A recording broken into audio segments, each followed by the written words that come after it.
Phone okay okay okay யாரோட phone phone பின்னாடி வேணா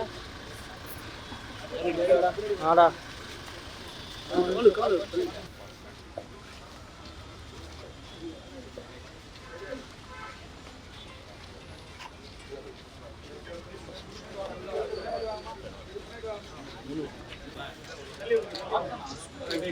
மேடம் லெஃப்ட் மேடம் சரி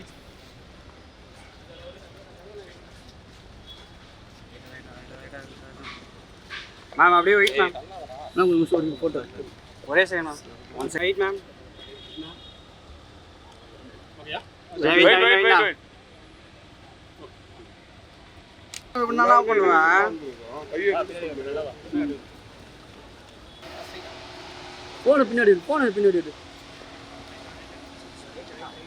அந்த வானத்தை போல மனம் படைச்ச மன்னவரு, அவர் வீட்டிலிருந்து வந்த சின்னவரு, இன்று படைத்தலைவனாய் வந்து நின்னவரு, கேப்டன் இளவல் சண்முக பாண்டியன் அடித்து மிரட்டும் படைத்தலைவன் இசை வெளியீட்டு விழாவிற்கு வருகை தந்துள்ள சிறப்பு விருந்தினர்களை பத்திரிகையாளர் சார்பிலும் படக்குழுவினர் சார்பிலும் அன்புடன் வரவேற்று மகிழ்கிறோம்.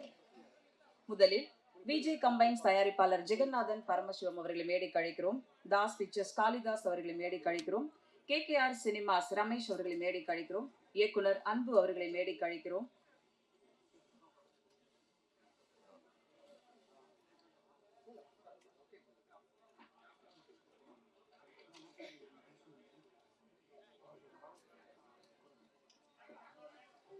இங்கு வாழ்த்த வந்திருக்கும் மதிப்பிற்குரிய திருமதி பிரேமலதா விஜயகாந்த் அவர்களை மேடைக்கு அழைக்கிறோம்.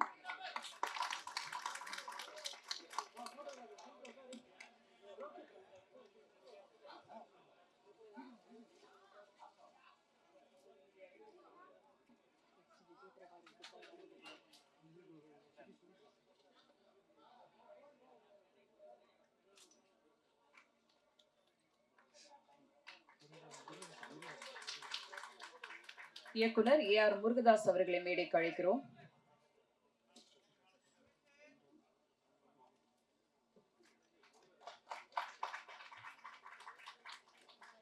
இயக்குனர் நடிகர் சசிகுமார் அவர்களை மேடைக்கு அழைக்கிறோம்.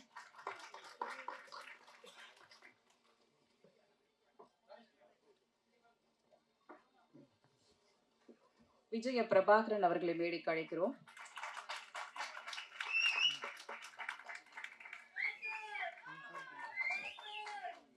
இயக்குனர் பொன்ராம் அவர்களை மேடைக்கு அழைக்கிறோம்.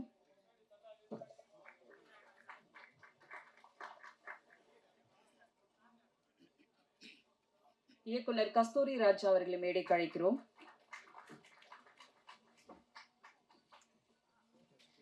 சுதீஷ் சார் அவர்களை மேடைக்கு அழைக்கிறோம்.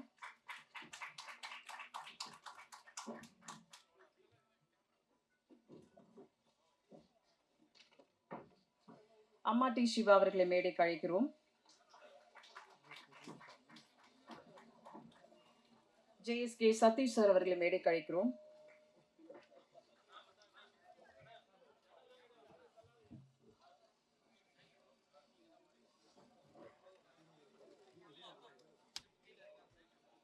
கதை நாயகன் சண்முக பாண்டியன் அவர்களை மேடைக்கு அழைக்கிறோம்.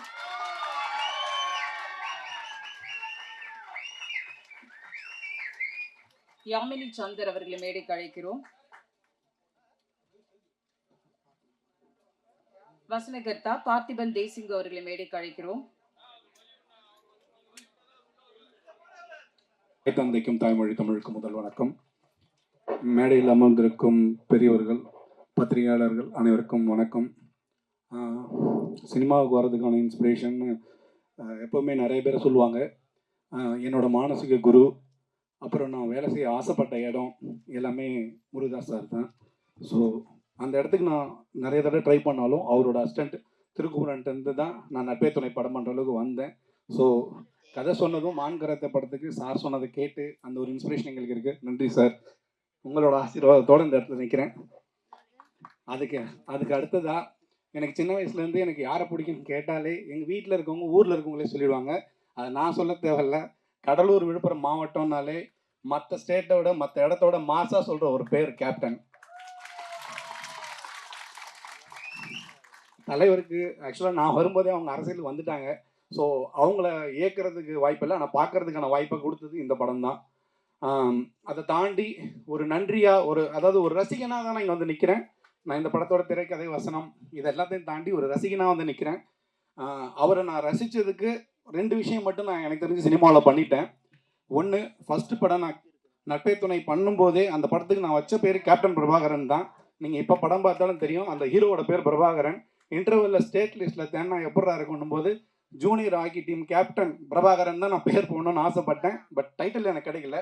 அடுத்ததாக இந்த கதை ஆக்சுவலாக படைத்தலைவன் அதுக்கான ஒரு வாய்ப்பாக எனக்கு இப்போ அமைஞ்சிருக்கு. எப்படி சொல்லணும்னா, இந்த கதைக்கு வந்து அன்பு லைன் சொன்னப்பவும் சரி, அப்போ வந்து ப்ரொடியூசர் பரமசிவன் ரூமில் தான் நாங்கள் உட்காந்து பேசிகிட்டு இருக்கோம். ஸோ அப்போ வந்து யார் ஹீரோ போகலான்னு எல்லோரும் பேசிகிட்டு இருக்கும்போது நான் அமைதியாக தான் இருந்தேன். அப்போ நான் இதுக்கு ஸ்க்ரீன் ப்ளே எழுதுறேன், டைலாக் எழுதுறேன், அதெல்லாம் எதுவுமே நான் சொன்னது கிடையாது. பட் நான் ஒரே ஒரு அப்ளிகேஷன் வச்சேன். இதில் என் தலைவரோட பிள்ளைய ஹீரோ ஆக்குறீங்கன்னா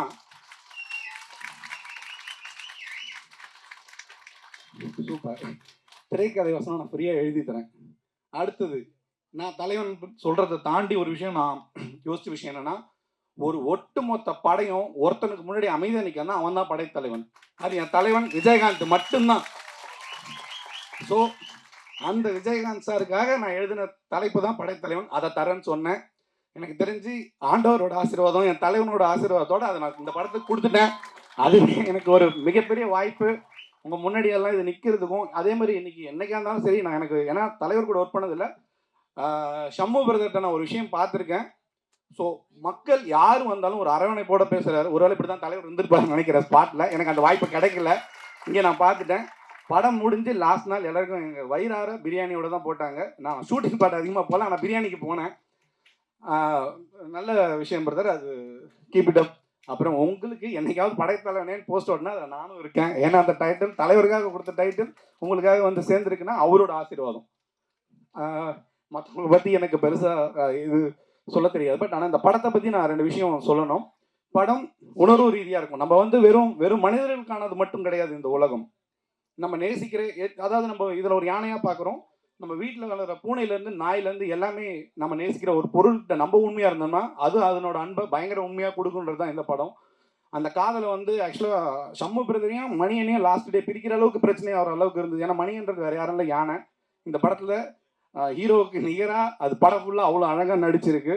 அதுக்கப்புறம் எனக்கு ஒரு டவுட் என்னென்னா, தனுஷ் சாரும் செல்வராஜன் சாரும் எப்படி இவ்வளோ நல்லா நடிக்கிறாங்கன்றத நேரில் பார்க்குற வாய்ப்பு வந்து நம்ம கஸ்தூராஜா சார்கிட்ட கிடைச்சிது. உண்மையிலே பிரமாதமான நடிகர்.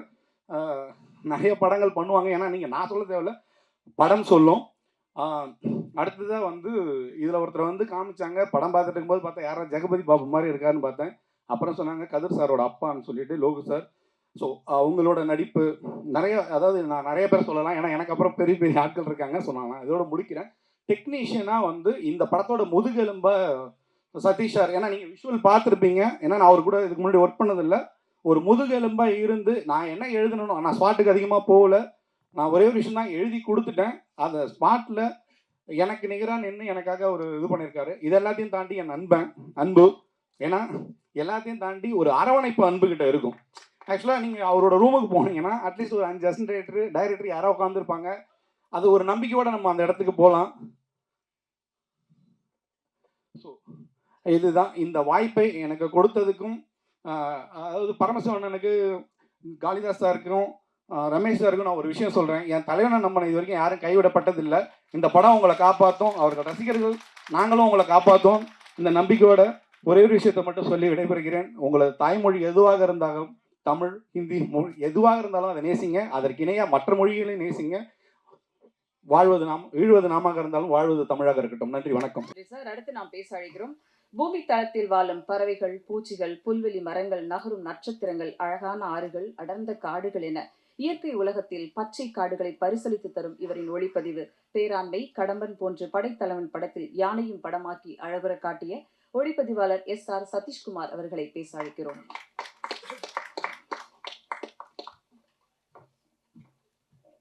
வந்திருக்கும் பத்திரிகை நண்பர்கள் அனைவருக்கும் மனமார்ந்த நன்றிகள். மேடையில் விட்டிருக்கும் ஸ்பெஷல் கெஸ்ட் அவர்கள் அனைவருக்கும் நன்றிமா. அப்புறம் எல்லாத்துக்கும் போல எனக்கும் கேப்டனோட ஒரு அனுபவம் அதை மட்டும்தான் பகிர்ந்துக்கணும்னு நினைக்கிறேன். உதவி ஒளிப்பதிவராக இருந்து படம் கிடைக்கிறது ரொம்ப கஷ்டம். அது உதவி ஒளிப்பதிவராக இருக்கப்போ ஒரு ஆக்ஷன் சீக்வன்ஸை கிளாஷாக போகிறப்போ, ஒரு கேமராமேனுக்காக போகிறப்போ எவ்வளோ டஃப்ன்றது, அதுவும் கேப்டனோட படத்தில் அந்த அசிஸ்டண்ட்டுக்கு ஒரு கேமரா பிடிக்கிறப்போ எவ்வளோ டஃப்ன்றது தெரியும். அவர் பண்ணுற ஃபைட் உங்கள் எல்லாத்துக்குமே தெரியும். அந்த ஜூமில் அவர் போய் பிடிக்கிற விஷயம், அவர் கண்ணை கேப்சர் பண்ணுறது, இதெல்லாம் ரொம்ப டஃப்பாக இருந்துச்சு. அப்போ ஒரு 4 டேக் பண்ணால் கூட அவர் பொறுமையாக கூட அது ஃபைட் மாஸ்டர்கிட்ட சொல்லுவார், கூட ஏதோ பண்ண நினைக்கிறேன் சொல்லு சதீஷ்னு சொல்லி அந்த ஃப்ரேமுக்குள்ளே வந்து நின்று அந்த புருவத்தை உயர்த்தி காட்டுவார். அதெல்லாம் கூஸ் பம்ஸ் மூமெண்ட். இப்போது அது இவ்வளோ நாளைக்கு அப்புறம் நம்ம ஷமு பிரதரோட அது பண்ணுறப்போ பிளஸ்டு சீரியஸாக அவரால் லேர்ன் பண்ண அந்த ஃபைனஸ்ட் ஃபைட்டோட டெக்னிக்கல் ஈவெண்ட்ஸை வந்து ஷமு பிரதர் வச்சு பண்ணுறப்போ எனக்கு அவ்வளோ ஈஸியாக இருந்துச்சு. அப்புறம் ஏதோ ஒரு ஒரு திஜாவு மாதிரி அவர் கூட பழகிறப்போ எனக்கு இருந்துச்சு. Thank you Shamu sir, I'm blessed. Thank you so much. அடுத்து நாம் பேச அழைக்கிறோம். ஹீரோ ஆனாலும் வில்லன் ஆனாலும் கொடுத்த கதாபாத்திரத்தில் நிறைவான நடிப்பை தரும் நம்பிக்கை நடிகர் ரிஷி அவர்களை பேச அழைக்கிறோம். இங்கே வந்திருக்கும் அனைத்து ப்ரெஸ் மீடியா நண்பர்கள் அனைவருக்கும் வணக்கம். அப்புறம் வந்து எங்களை வாழ்த்து அந்த பெரிய எல்லாத்துக்கும் நன்றி தெரிவிச்சுக்கிறேன். அம்மா, அப்புறம் முருகதாஸ் சார், இப்போ அவர் படத்தில் நடிச்சிட்ருக்கேன், நான் ஒரு கேரக்டர் பண்ணியிருக்கேன் சார், ரொம்ப நன்றி சார். அப்புறம் எனக்கு வாய்ப்பு கொடுத்த இயக்குனர் அன்பு தம்பிக்கு நன்றி சொல்லிக்கிறேன். அப்புறம் ப்ரொடியூசர் பரமசிவன் சார். இந்த படத்தில் வந்து ஒரு கொடூரமான வில்லனாக பண்ணியிருக்கேன். நான் ஃபஸ்ட்டு சினிமாவுக்கு வரும்போதே வந்து நான் ஃபைட் கிளாஸ் நிறைய பாண்டி மாஸ்டர் கிளாஸ் போயிருக்கேன். அப்போ வந்து எல்லா ஃபைட்டர்ஸுமே கேப்டன் சார் அதை பற்றி தான் சொல்லுவாங்க. எங்களுக்கு அவரை பற்றி சொல்லி அவரை பார்க்கணும் ரொம்ப ஆசைப்பட்டேன். அதுக்கு நான் ட்ரை பண்ண பார்க்க முடியல. ஆனால் கடைசியில் பார்க்க எனக்கு உதவியாக இருந்த அன்பு தம்பிக்கு நன்றி சொல்லிக்கிறேன். அதேமாதிரி சண்முக பாண்டியன் தம்பி, எங்கள் 2 ஃபைட் இருக்குது, சூப்பராக பண்ணிட்டாங்க. அவ்வளோ லைவாக இருந்துச்சு. நாங்கள் ஃபைட் பண்ணும்போது கூட அடிங்க, நான் ஒன்றும் பிரச்சனை இல்லை அடிங்கன்னு சொல்லி அவ்வளோ ஒரு கம்ஃபர்ட் ஜோன் கொடுத்தாங்க. ரொம்ப சூப்பராக பண்ணியிருக்காங்க. கண்டிப்பாக புலிக்கு பிறந்து புலியாக தான் இருக்கும். கண்டிப்பாக அந்த இடத்த தம்பி பிடிப்பார். அப்புறம் வந்து நானும் பார்த்திபன் சார் தான் ஒன்றா இருப்போம் ஸ்பாட்டில். அப்போ அந்த ஸ்பாட்டுக்கு போனாலே வந்து எது சாப்பிட்டாலும் எங்களுக்கு வந்துடும். ஸ்நாக்ஸு, அப்புறம் ப்ரெட்டு, எல்லாமே சாக்லேட் சாப்பிட்டாலும் எங்களுக்கு வந்துடும். ரொம்ப நன்றி தம்பி. மற்ற உங்கள் சப்போர்ட் எல்லாம் எதுவும் பண்ண முடியாது. சப்போர்ட் பண்ணுங்கள். தம்பி மிகப்பெரிய உழைப்பை கொடுத்துருக்காங்க. கண்டிப்பாக இந்த படத்தில் மிகப்பெரிய ஒரு ஆக்ஷன் ஹீரோ தம்பி வருவாப்பில். சப்போர்ட் பண்ணுங்கள். நன்றி, வணக்கம். தேங்க்யூ ரிஷி. அடுத்து நாம் பேச அழைக்கிறோம். இவர் நடித்து சில படங்களே ஆனாலும் அனிதா போன்ற கதாபாத்திரங்கள் மக்கள் முன் பேசப்பட்டது. நெஞ்சுக்கு நீதி, டைனோசர்ஸ், படைத்தலைவன் என்று தேர்ந்தெடுத்த கதைகள்.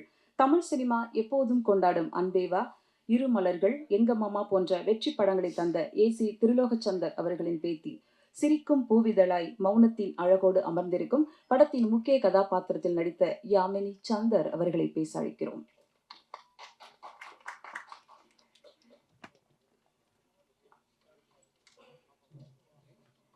Thank you Kavitha ma'am, so much. எல்லோருக்கும் வணக்கம். ரொம்ப சந்தோஷமாக இருக்குது இந்த படத்தில் பண்ணதுக்கு. Thanks to Anbu sir for giving me this opportunity. And Premalatha ma'am and Prabhana, ரொம்ப தேங்க்ஸ் ஃபார் சப்போர்ட்டிங் அஸ். இந்த படத்தில் இட்ஸ் அ பிளெஸ்ட் மூவி. நான் ரொம்ப பிளெஸ்டாக ஃபீல் பண்ணுறேன். ஏன்னா கேப்டன் அவருடைய பிளெஸிங்ஸே இந்த படத்தில் இருக்குது. அதுக்கு மேலே வேறு என்ன வேணும்? ஸோ ரொம்ப சந்தோஷமாக இருக்குது. அண்ட் அவரை மீட் பண்ணுறதுக்கான ஆப்பர்ச்சுனிட்டியும் எனக்கு கிடச்சிது கிளிம்ஸ் ரிலீஸ் பண்ணுறப்ப.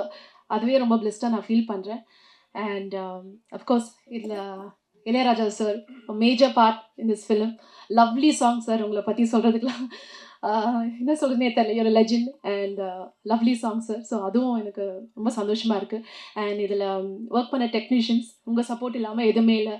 R cameraman sir Sathish and stunt master எல்லாருக்குமே ரொம்ப தேங்க்ஸ் சொல்ல விரும்புகிறேன். And Parthiban sir for this amazing dialogues. ரொம்ப ஸ்ட்ராங்கான கேரக்டர் எனக்கு கொடுத்துருக்காங்க. And Shanmu, you been such a lovely costar. Very warm, very friendly, ரொம்ப கம்ஃபர்டபுளாக ஃபீல் பண்ண வச்சார். எல்லாமே சூப்பராக போச்சு. Main main star of the evening அவரால் வர முடியலன்னு இல்லை, வர முடியாது. நான் அந்த யானை தான் மணியன். ஸோ அவர் என் கூட வந்து ஐ திங்க் ஷண்முவோட தான் நிறைய சீன்ஸ்லாம் அவர் கூட இருந்துச்சு. ஸோ அவருக்கும் ஷண்முக்கும் நிறைய பாண்டிங் இருந்துச்சு அதில். Big animal with small innocent heart, அதுதான் அவர் சொன்னது.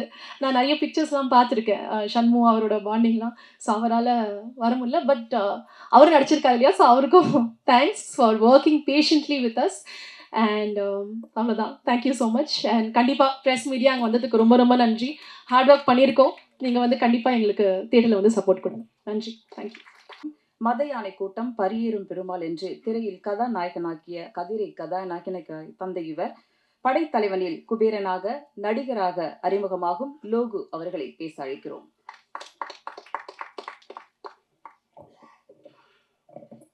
வந்திருக்கிற சிறப்பு விருந்தினர்களுக்கும் பத்திரிகை தொலைக்காட்சி நண்பர்களுக்கும் கேப்டனுடைய பிள்ளைகளுக்கும் என்னுடைய மாலை வணக்கம்.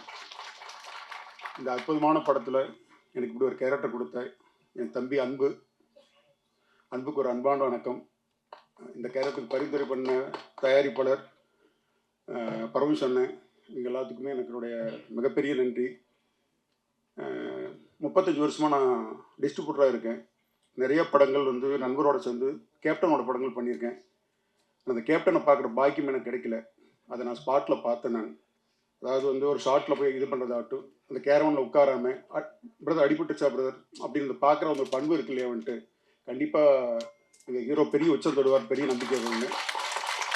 இந்த வாய்ப்பு கொடுத்த அனைவருக்கும் நன்றி நன்றி நன்றி நன்றி சார். அடுத்து நான் பேச அழைக்கிறோம்.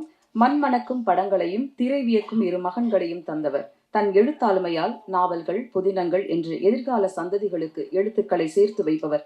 தன் உணர்வுபூர்வ நடிப்பால் படைத்தலைவனின் பாதி சுமையை தோளில் சுமந்த கஸ்தூரி ராஜா அவர்களை பேச அழைக்கிறோம்.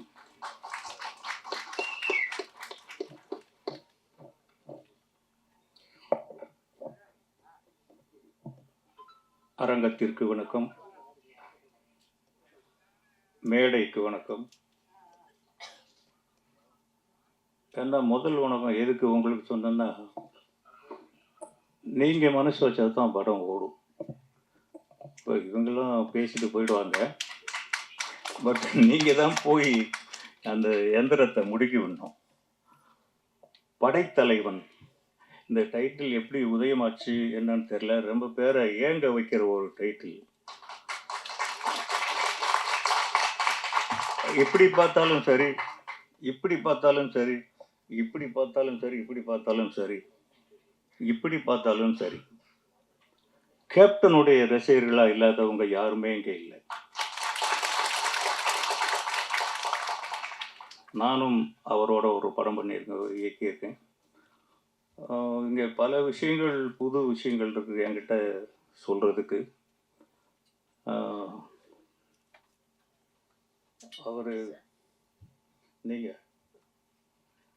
அவர் வந்து கேப்டனுடைய பிரதருங்களா, என் ராசாவின் மனசிலை, அதுதான் என்னுடைய முதல் படம். அந்த படத்திற்கு முதல்ல தேர்வானவர் அவர்தான். இது தெரியுமா யாருக்காவது? உங்களுக்கு தெரியாது. ஆனா நடிக்கல, அவர் தான் முதல்ல வந்தார். அது ஏதோ நின்று போச்சு. இன்னொரு புதுமை என்னன்னா, என்னை ஒரு நடிகனாக நான் நடிச்சிருக்கேனா இல்லையா நிஜமாவே எனக்கு தெரியாது. அவர் இயக்குனர் என்ன சொன்னாரோ அதை நான் பண்ணேன். ரொம்ப தேவைக்கு அதிகமாக ஒரு வயசானவனா என்னை மதித்து மரியாதை கொடுத்தாங்க. அது கொஞ்சம் அதிகம். இன்னும் கொஞ்சம் நான் கொஞ்சம் இளைஞனாக வேஷம் போட்டுக்கணும்னு ஆசைப்படுறேன். பட் அவங்களாம் வந்தோடனே எழுந்து நின்று பண்ணாங்க. இது வந்து இன்னும் இது என்ன செய்யும், நான் என்ன பண்ணுவேன் அப்படிங்கிறது எனக்கு தெரியல. இந்த படத்தில் முக்கியமாக குறிப்பிட வேண்டிய ஒன்று, ஒரு இடத்துல உட்கார்ந்தோ இல்லை எதையாவது பிடிச்சிட்டு சாஞ்சி நின்னோ ஒரு நிமிடம் கூட நான் பார்த்ததே இல்லை, ஒரு வினாடி கூட. அது ஒளிப்பதிவாளர் சுரேஷ். அவருக்கு தான் இருக்க அத்தனை பேருடைய இயக்கத்தையும் மொத்தமாக இயங்கினவர் அவர்.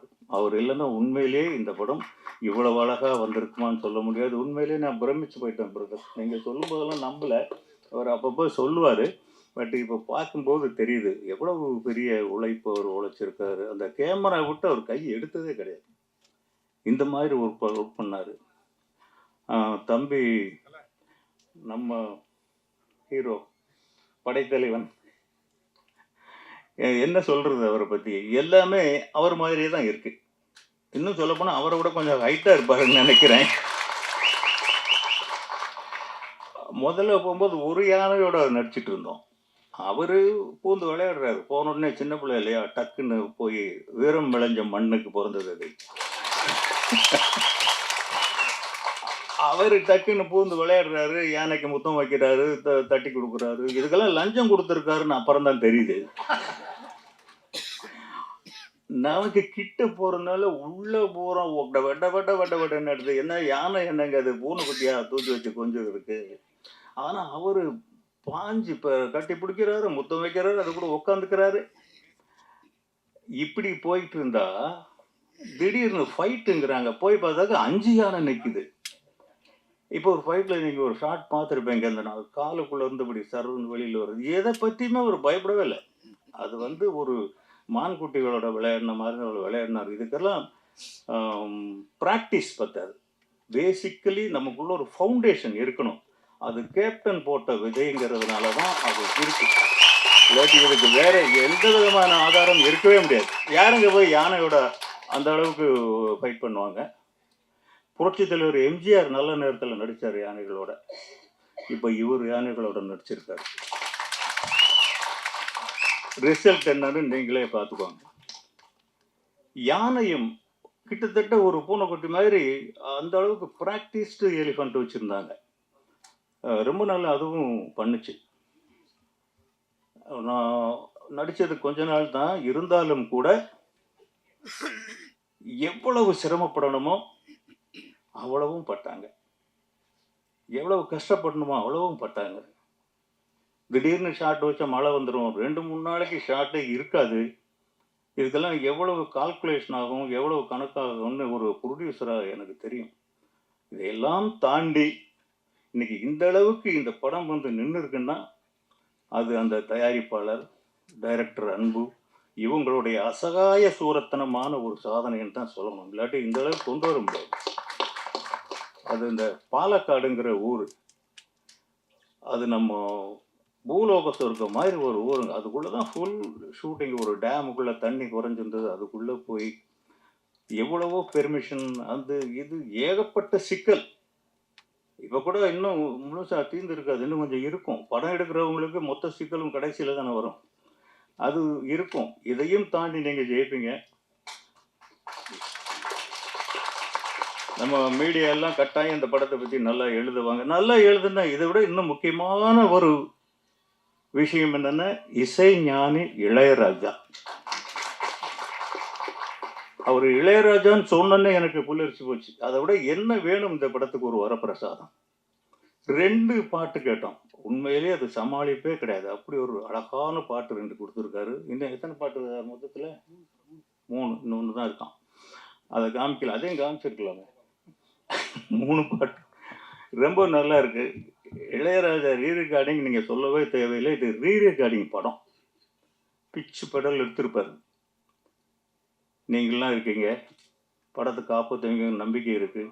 உங்களெல்லாம் நம்பி நான் நடிக்க வந்திருக்கேன் அப்படின்னு சொல்கிறாங்க. எங்களை காப்பாற்றுங்க. இந்த படத்துக்கு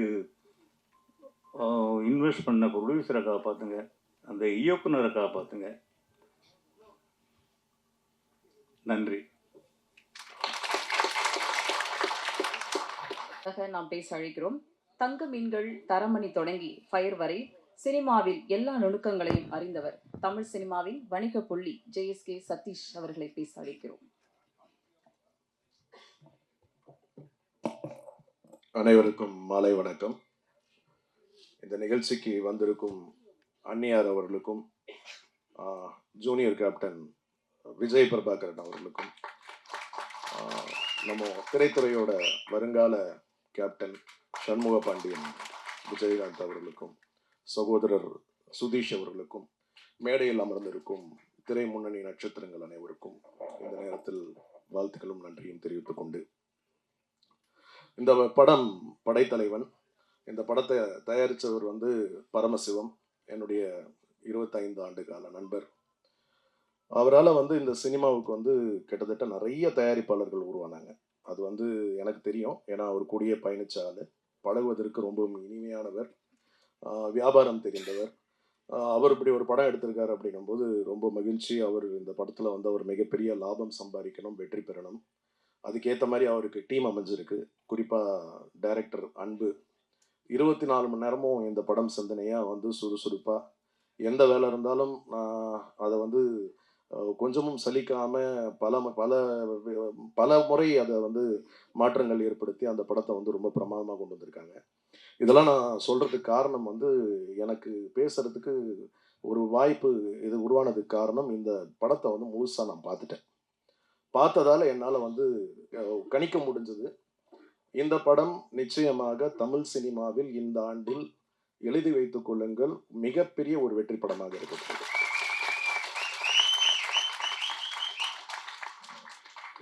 யானை சென்டிமெண்ட் ஒரு பக்கம், அதை விட சொல்லவே வேண்டாம். கேப்டன் ரசிகர்கள் கொண்டாட போகிறாங்க. கேப்டனோட கூஸ் மொமெண்ட்ஸ் எல்லாம் இந்த படத்தில் இருக்கு.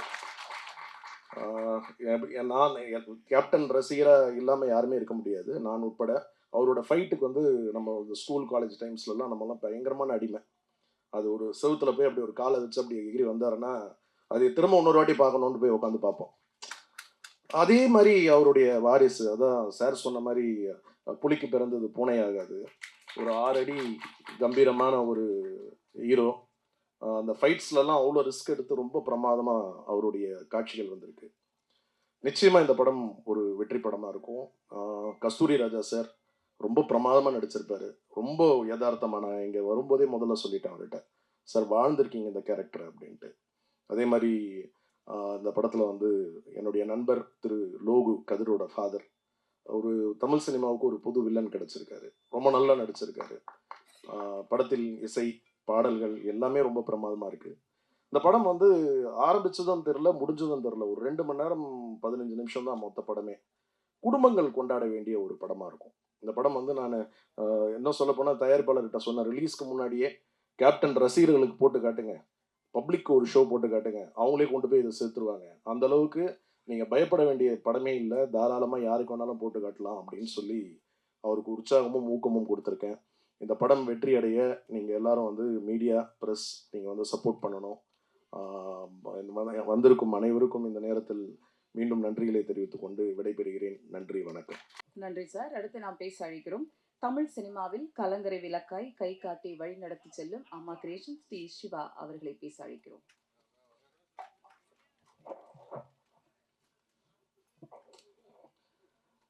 நமது நெஞ்சத்திலே நீங்கா இடம்பெற்ற கேப்டன், நெஞ்சத்திலே நீங்கா இடம்பெற்ற திருமதி பிரேமலதா விஜயகாந்த் அவர்களையும், கேப்டனின் படை தலைவி திருமதி பிரேமலதா விஜயகாந்த் அவர்களையும், கேப்டனின் இளைஞர் படை தலைவன் விஜயபிரபாகரன் அவர்களையும், கேப்டனின் படைத்தளபதி சுதீஷ் அவர்களையும், கேப்டன் ரசிகர்களின் படைத்தலைவன் சண்முக பாண்டியன் அவர்களையும்,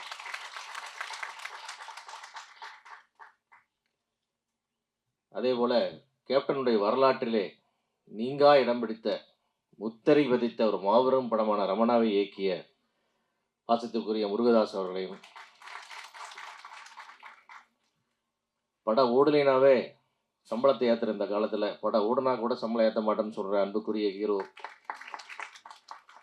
இந்த நிஜமான தங்க மனிதர் சசிகுமார் அவர்களையும், அதே போல் அதுக்கு ஒரு பெரிய மனசு வேணும். இந்த இடத்துல டூரி ஃபேமிலியோட வெற்றிக்காக எல்லாரும் சார்பில், இந்த குழுவின் சார்பில் ஒரு பெரிய வாழ்த்துக்களை தெரிவிச்சுக்கிறோம். அதே போல் நண்பர் படத்தை சண்முகபாண்டியன் இயக்கி படத்தை இயக்கி கொண்டிருக்கும் இயக்குனர் பொன்ராம் அவர்களையும் பார்த்ததுக்குரிய கஸ்தூர்ராஜா அவர்களையும் அனைவரையும் வணங்கி ஊடக நண்பர்கள் அனைவருக்கும் என் வணக்கத்தை சொல்லி துவங்குகிறேன். விஜயகாந்த் சார் அப்படின்னு சொன்னால் அவருக்குன்னு சில ஸ்பெஷல் குவாலிட்டிஸ் இருக்குது. அது இது வரைக்கும் யாருமே சினிமாவில் பண்ணது கிடையாது. அந்த லுக்கு, அந்த ஃப்ரேமு, அந்த லெக் ஷாட் அப்படின்னா அது அவர் தான். அதுக்கப்புறம் யாருமே இல்லை. அதுக்கப்புறம் சண்முகபாண்டியன் தான். இதுவரை எதுவுமே நான் பார்த்ததில்லை. இன்றைக்கி பார்த்த ஒரு டைமில் 2 ஷாட்டில் இருக்குது. அந்த லெக் ஷாட் எங்கே இருக்குன்னு கேட்டால் சண்முகபாண்டியன் இருக்குது. அதை அப்படியே கொடுத்துட்டு போயிருக்காரு. அந்த கண் எங்கே இருக்குது, அந்த புருவம் எங்கே இருக்குது, எல்லாமே அங்கே தான் இருக்குது. விஜயகாந்த் மாதிரி இன்னொருத்தர் நீங்கள் உலகத்தில் காட்டவே முடியாது. அதை காட்டுறதுக்கு ஒரே ஒரு புள்ள வந்திருக்கு, அது நம்ம சண்முகபாண்டியன். அது எங்களுக்கெல்லாம் பெருமையாக இருக்குது. நாங்கள் கேப்டனை தெய்வமாக வழிபடும் கூட்டத்தில் நான் ஒருவன். அந்த மாதிரி நாங்கள் அந்த பக்தர்கள்லாம் உன்னை ஆராதிக்கிறோம்ப்பா. அப்படி ஒரு அழகு, அப்படி ஒரு ஃப்ரேம், அப்படி ஒரு உழைப்பு. ஒவ்வொரு யூனிட்லையும் விஜய் சண்முகபாண்டியனை பற்றி பெருமையாக பேசும்போதெல்லாம் எங்களுக்கு ஆனந்த கண்ணீர் வருகிறது. பொன்ராம் சொல்லுவார், அந்த பையன் ஷூட்டிங்கில் எப்படி நடந்துக்கிட்டாங்க, என்ன சார் டவுன் டு இயர், அப்படி தரையில் எல்லாரும் நான் சொன்னேன். எத்தனை வாட்டி சொன்னாலும் கரெக்ஷன், ஒரு ஷாட்டுக்கு மறுப்பு சொல்லாமல் எத்தனை வாட்டி சொன்னாலும் நடிக்கிறார். யார் புல்ல அது? கேப்டன் கடைசி வரைக்கும் ஒரு ஷாட்டுக்கு மறுப்பு சொன்னதே இல்லையே. புது டேரக்டர், வேலை தெரியாத டேரக்டர் சொன்னா கூட நடிப்பார் அவர். கடைசி வரைக்கும் இந்த ஷாட் எதுக்குன்னு ஒரு கேள்வியே கேட்டதில்லை. என்ன டேரக்டர் சாய்ஸ், அவன் என்ன செய்யணும்னு சொல்லுவார். அதை செஞ்சுட்டு இருக்குது புல்லாங்க. எல்லாத்தோட தரையில் சாப்பிட்றான். தரையில் தான் சாப்பிடுவார் அவர். அது எப்படி வரும் அந்த வாரிசுன்னு கேட்டீங்கன்னா, அப்படியே எல்லா யூனிட்லையும் அதே ரிப்போர்ட். கூட நடிக்கிறவங்கலாம் அதே. அது என்னங்க ஒரு தன்மை, அந்த ஒரு அந்த அந்த விஜயகாந்த் பையன்ற அந்த அந்த கிரீடத்தை கழட்டி கீழே வச்சுட்டு தாங்க அந்த பையன் அங்கே வரான்றார். அது வரணும். ஏன்னா அவர் விஜயகாந்தர் கிரீடத்தை அவர் கழட்டி வச்சுட்டு அவர் வந்தார். ஏன்னா அந்த மாதிரி அப்படி ஒரு மாமனிதருக்கு பிறந்த பிள்ளை ஜெயிக்கணும், ஜெயிச்சே ஆகணும். இது காலத்தின் கட்டாயம். அது அந்த மாதிரி சண்முகபாண்டியன் ஒரு ஃப்ரேம்லையும் பார்க்கும்போது ஒரு படமாக ஞாபகத்துக்கு வருது. இந்த ஃப்ரேம் பார்த்து இந்த ஷார்ட்டாக இருக்கும், அந்த ஷார்ட்டாக இருக்கும்போது கேப்டனுடைய முகம் ஞாபகத்துக்கு வருது. இது முழுமையான ஒரு கேப்டன் வடிவான சண்முகபாண்டியன் இந்த படத்தில் தான் நம்ம முழுமையாக பார்க்குறோம். இதுக்கு முன்னாடி கூட ரொம்ப இளம் வயதாக இருந்தது. இன்றைக்கு எல்லாமே தோன்றி அந்த மெச்சூரிட்டி அந்த ஃப்ரேம் அந்த ஆளுயரம் ஆளுமை எல்லாமே அற்புதமாக அமைஞ்சிருக்கு. சண்முகபாண்டியனுடைய வெற்றிக்கு நாங்கள் எல்லாரும் நெஞ்சார வாழ்த்துக்கிறோம், வேண்டுகிறோம். நிச்சயமாக படத்துல எனக்கு படம் பார்த்த நண்பர்கள் ஜேஎஸ்கே உட்பட பல பேர் என்கிட்ட சொல்லிட்டாங்க. நண்பர் கேகேஆர் அவர்கள் சொன்னார், அவ்வளவு பிரமாதமாக எல்லாரும் சண்முகபாண்டியனை பாராட்டுறாங்க. யூனிட்ல பழகின விதம், மக்களோட அனுசரித்து போன விதம் எல்லாமே, அது எல்லா குவாலிட்டியும் அவர்கிட்ட இருக்கு. கண்டிப்பாக தமிழகம் முழுக்க இருக்கிற கேப்டனின் ரசிகர்களும் தொண்டர்களும் இந்த படத்தை கொண்டாடி கொண்டு போய் வெற்றி மோடத்தில் கண்டிப்பாக சேர்ப்பாங்க. அதே போல் இந்த படத்தில் முக்கியமாக நான் சொல்ல வேண்டிய இந்த இயக்குனர் அன்பு அவ்வளோ தூரம் ஹார்ட் ஒர்க் பண்ணாரு. எல்லாரும் மொத்த யூனிட்டும் கேமராமேன் நிலப்பட்ட அவங்களுக்கு என்னுடைய வாழ்த்துக்கள். குறிப்பாக தயாரிப்பாளர் பரமசிவம், காளிதாஸ், நண்பர் கேகேஆர் அவங்க எல்லாருமே, குறிப்பாக பரமசிவம் ரொம்ப இந்த படத்துக்கான கடுமையான உழைப்பு உழைச்சிருக்காரு. நிறைய போராட்டங்களை சந்திச்சாரு, பல துரோகங்களை சந்திச்சாரு. எல்லாத்தையும் சந்திச்சு இன்னைக்கு படம் போராட்டி இந்த படத்தை ரிலீஸுக்கு கொண்டு வரதுல பெரும்பங்கு ஆற்றிருக்கார். அவர் அந்த தயாரிப்பாளர் மனசுக்காக, அவருடைய உழைப்புக்காக எடுத்த ரிஸ்க்குக்காக இந்த படம் மாபெரும் வெற்றி அடையணும். அதே போல் இந்த படத்தில் வேலை செய்ய எல்லா டெக்னீஷியன் வாழ்த்துக்கள். சண்முகபாண்டியனுடைய வெற்றி ஒவ்வொரு கேப்டன் ரசிகர்களின் வெற்றி, ஒரு கேப்டன் தொண்டர்களின் வெற்றி. இந்த வெற்றியின் நிச்சயம் என்று கூறி விடைபெறுகிறேன். நன்றி, வணக்கம். உங்கள் வாழ்த்திற்கு ரொம்ப நன்றி சார். அடுத்ததாக நாம் பேச அழைக்கிறோம். ஒரு படம் வெளியாவதற்கு திரையரங்குகள் மிக மிக அவசியம். அப்படி திட்டமிட்டு செயல்படும் தமிழ்நாடு திரையரங்கு உரிமையாளர் சங்க செயலாளர் ஸ்ரீதர் அவர்களை பேச அழைக்கிறோம்.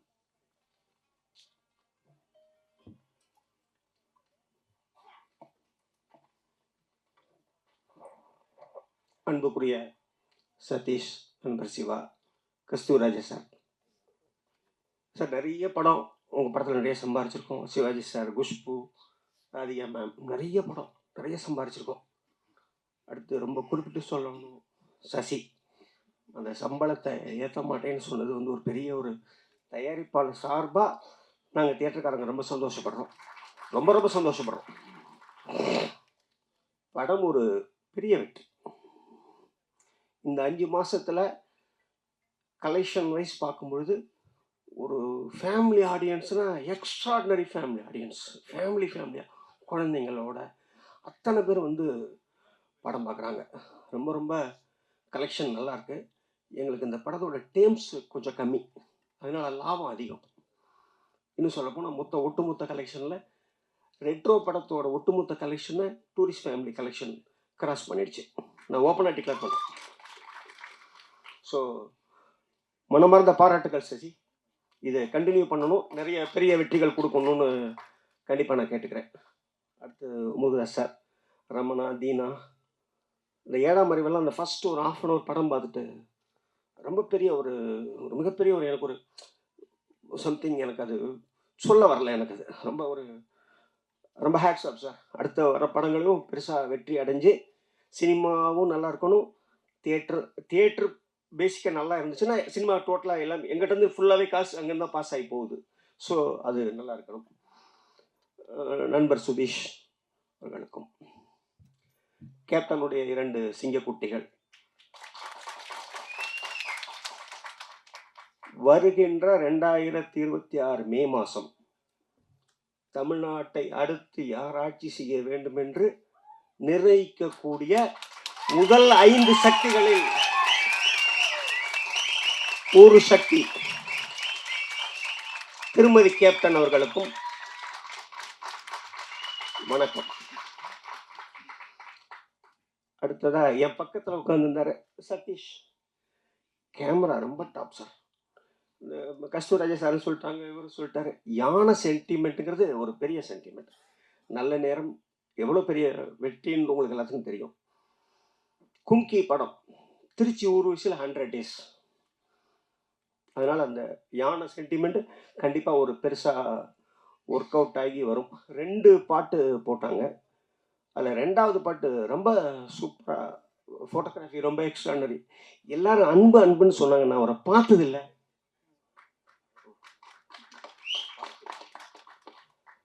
அன்புக்கு பாராட்டுக்கள். கதாநாயகிட்ட ரொம்ப ஒரு பிடிச்ச ஒரு விஷயம், தமிழ் கதாநாயகன் நிறைய பார்த்துட்டேன் நான். தமிழ் கதாநாயகி, தமிழ் தெரிஞ்ச பொண்ணு. ரொம்ப சந்தோஷமாக இருக்குது. இந்த படம் மிகப்பெரிய ஒரு வெற்றி அடையணும். இந்த வருஷத்தினுடைய ஒரு எப்படினாலும் இன்னொரு 7 மாதம் இருக்குது. ஒரு 200-250 படம் வரும். அதில் ஒரு 10 படம் 15 படம், இது வரைக்கும் 5 படம் ஜெயிச்சிருக்கு. இன்னொரு 10-15 படம் ஜெயிக்கும். அதில் ஒரு படமாக இது இருக்க வேண்டும் என்று வாழ்த்தி என்னுடைய எல்லாம் உள்ள ரங்கநாதரையும் பயணி ஆண்டவரும் பிரார்த்திச்சுக்கிறேன். நன்றி சார். அடுத்ததாக நாம் பேச அழைக்கிறோம். காமெடி படங்களில் நம்மை கவனிக்க வைத்த இயக்குனர், சீரும் காளையாக வரும் கொம்பு சிவி படத்தில் சண்முக பாண்டியனை வேறு ஒரு தளத்தில் காட்டவிருக்கும் இயக்குனர் பொன்ராம் அவர்களை பேச அழைக்கிறோம்.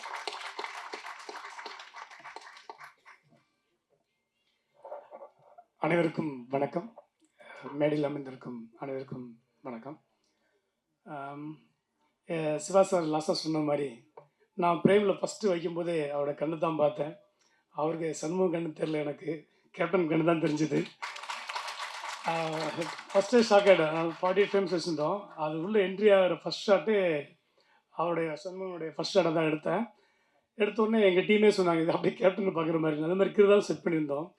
ஸோ அவருடைய இடம் பிஎன்சியில் இன்னும் வெற்றிடமாகவே இருக்குது. அந்த இடத்த நிரப்புறது தான் நம்ம தம்பி வராப்புல சண்முகம். எல்லாரும் 2 இடத்த நோக்கி போவாங்க. ஆனால் கேப்டன் இடத்த யாரும் நினச்சி கூட பார்க்க மாட்டாங்க. ஏன்னா நினைக்க முடியாது. அவருடைய லெக் ஷாட்டாக இருக்கட்டும், அவருடைய ஆக்ஷன் சீக்கிரம் யாரும் பண்ண முடியாது, யாரும் ட்ரை பண்ண மாட்டாங்க. ஆனால் சண்முகம் ட்ரை பண்ணுறாரு. அவருக்கு அந்த கன்ஃபார்மாக கிடைக்கும். பிஎன்சியில் ஏன்னா இந்த படம் பண்ணிட்டு இருக்கனால எனக்கு அனுபவத்தில் சொல்கிறேன். நம்ம எடுத்துகிட்டு இருக்க படத்தில் ஒரு காமெடி ஆக்ஷன், அதான் ரெண்டுமே சரிசமாக பண்ணுறாப்புல. ஒரு ஷாட்டில் ரோப்பே வைக்கல, தூக்கி அடி போட்டாப்புல. ஏன்னா அவ்வளோ ஹைட்டு. நான் டைலாக் சுத்தரிப்பு தான் சொல்லி தருவேன் நான். இந்த படத்தில் படைத்தலைவனில் 3 பிரமாண்டமாக சொல்லலாம். ஒன்று யானை, இன்னொன்று இளையராஜா சார், அண்ட் சண்முக பாண்டியன். ஏன் அவர் சொல்லலாம்னா அவ்வளோ பிரமாண்டமாக இருப்பாப்புல. பிரேமில் ஃபுல் ஷாட் வச்சுருந்தோம், லெக் வரைக்கும் வச்சுருந்தோம், அப்படி இருக்கும். ஸோ ரொம்ப நாள் கழிச்சு ஒரு பிரம்மாண்டமான ஒரு ஹீரோ இந்த சண்முக பாண்டியன் தான் சொல்லலாம். அது இந்த படைத்தலைவன் மூலமாக நம்ம தமிழ் சினிமாவில் மிகப்பெரிய வெற்றி அடைஞ்சு இந்த இடத்தையும் பிடிச்சி இந்த பிஎன்சியில் மிகப்பெரிய வெற்றி அடையும் இந்த படைத்தலைவன். ஏன்னா எல்லாரும் சொன்ன மாதிரி யானை ஒரு அற்புதமான அனிமல். நம்ம கூட ஒரு பேசக்கூடிய ஒரு அனிமல் சொல்லலாம். அதோட சென்டிமெண்ட் அந்த சாங்கில் பார்க்க முடிஞ்சுது. அந்த யானை தேடி போகிறாருன்னு நினைக்கிறேன். அது கண்டிப்பாக அந்த பார்த்ததுக்கப்புறம் கண்டிப்பாக ஒரு எமோஷனல் இருக்கும். அந்த எமோஷன் இந்த படத்தை பெரிய லெவலில் கெட்டு கொடுக்குன்னு ஒரு நம்பிக்கை இருக்குது. அவருடைய சாங் பெரிய ப்ளஸ்ஸாக இருக்குது. ட்ரெய்லர் உண்மையிலே ஸ்டார்டிங்கில் இங்கே, அதாவது நம்ம ஆக்சுவலாக யூடியூப்பில் பார்க்கும்போது தெரியலங்க, ஆனால் ஸ்க்ரீனில் பார்க்கும்போது பிரம்மாண்டமாக இருக்குது. அதுக்கு மெயின் காரணம் கேமராமேன். அவர் உண்மையிலே கேமராமேன் சார் கிரேட் சார். ஏன்னா யானை வச்சு ஃப்ரேம் பண்ண முடியாது, ரொம்ப கஷ்டம். ஆனால் எல்லா ஷாட்லையும் யானை கரெக்டாக ஃப்ரேம் பண்ணியிருக்காரு. கஸ்தூரிராஜ் சார் சொன்னாங்க பக்கத்தில் உண்மையிலே சூப்பராக பண்ணுங்க. மொத்த டீம் இது சிறப்பாக பண்ணியிருப்பாங்கன்னு நினைக்கிறேன். மிஸ்டர் அன்பு வாழ்த்துக்கள். ஏன்னா ஒரு யானையை வச்சு ஒரு படம் பண்ணுறது ஒரு சாதாரண நினச்சி கூட பார்க்க முடியாது. நினச்சி அழகாக இந்த படத்தை கொண்டு வந்துருங்க. இந்த படம் கண்டிப்பாக மே மாதம் அது சம்மர் ரிலீஸ் ஆகுது. கண்டிப்பாக ஃபேமிலியோட எல்லோரும் பார்ப்பாங்கன்ற நம்பிக்கை இருக்குது. பத்திரிகை நண்பர்களும் நீங்கள் சப்போர்ட் பண்ணுங்கள். நன்றி. நன்றி சார். அடுத்ததாக நாம் பேச அழைக்கிறோம். தமிழ்நாட்டில் காலம் காலமாக மதிக்கப்படும் ஒரு உறவு உண்டு என்றால் அது தாய்மாமன் உறவு மட்டும்தான். முகத்திலும் மார்பிலும் தோள் மீது கிடத்தி முத்தமழை பொழியும் தாய்மாமன். மண்ணின் வாசமும் மாமனின் பாசமும் ஒன்றுதான். இப்போதும் எப்போதும் கைப்பிடித்து அழைத்து செல்லும் சண்முக பாண்டியனை தாய் மாமனாக வாழ்த்து வந்திருக்கும் சுதீஷ் அவர்களை பேச அழைக்கிறோம்.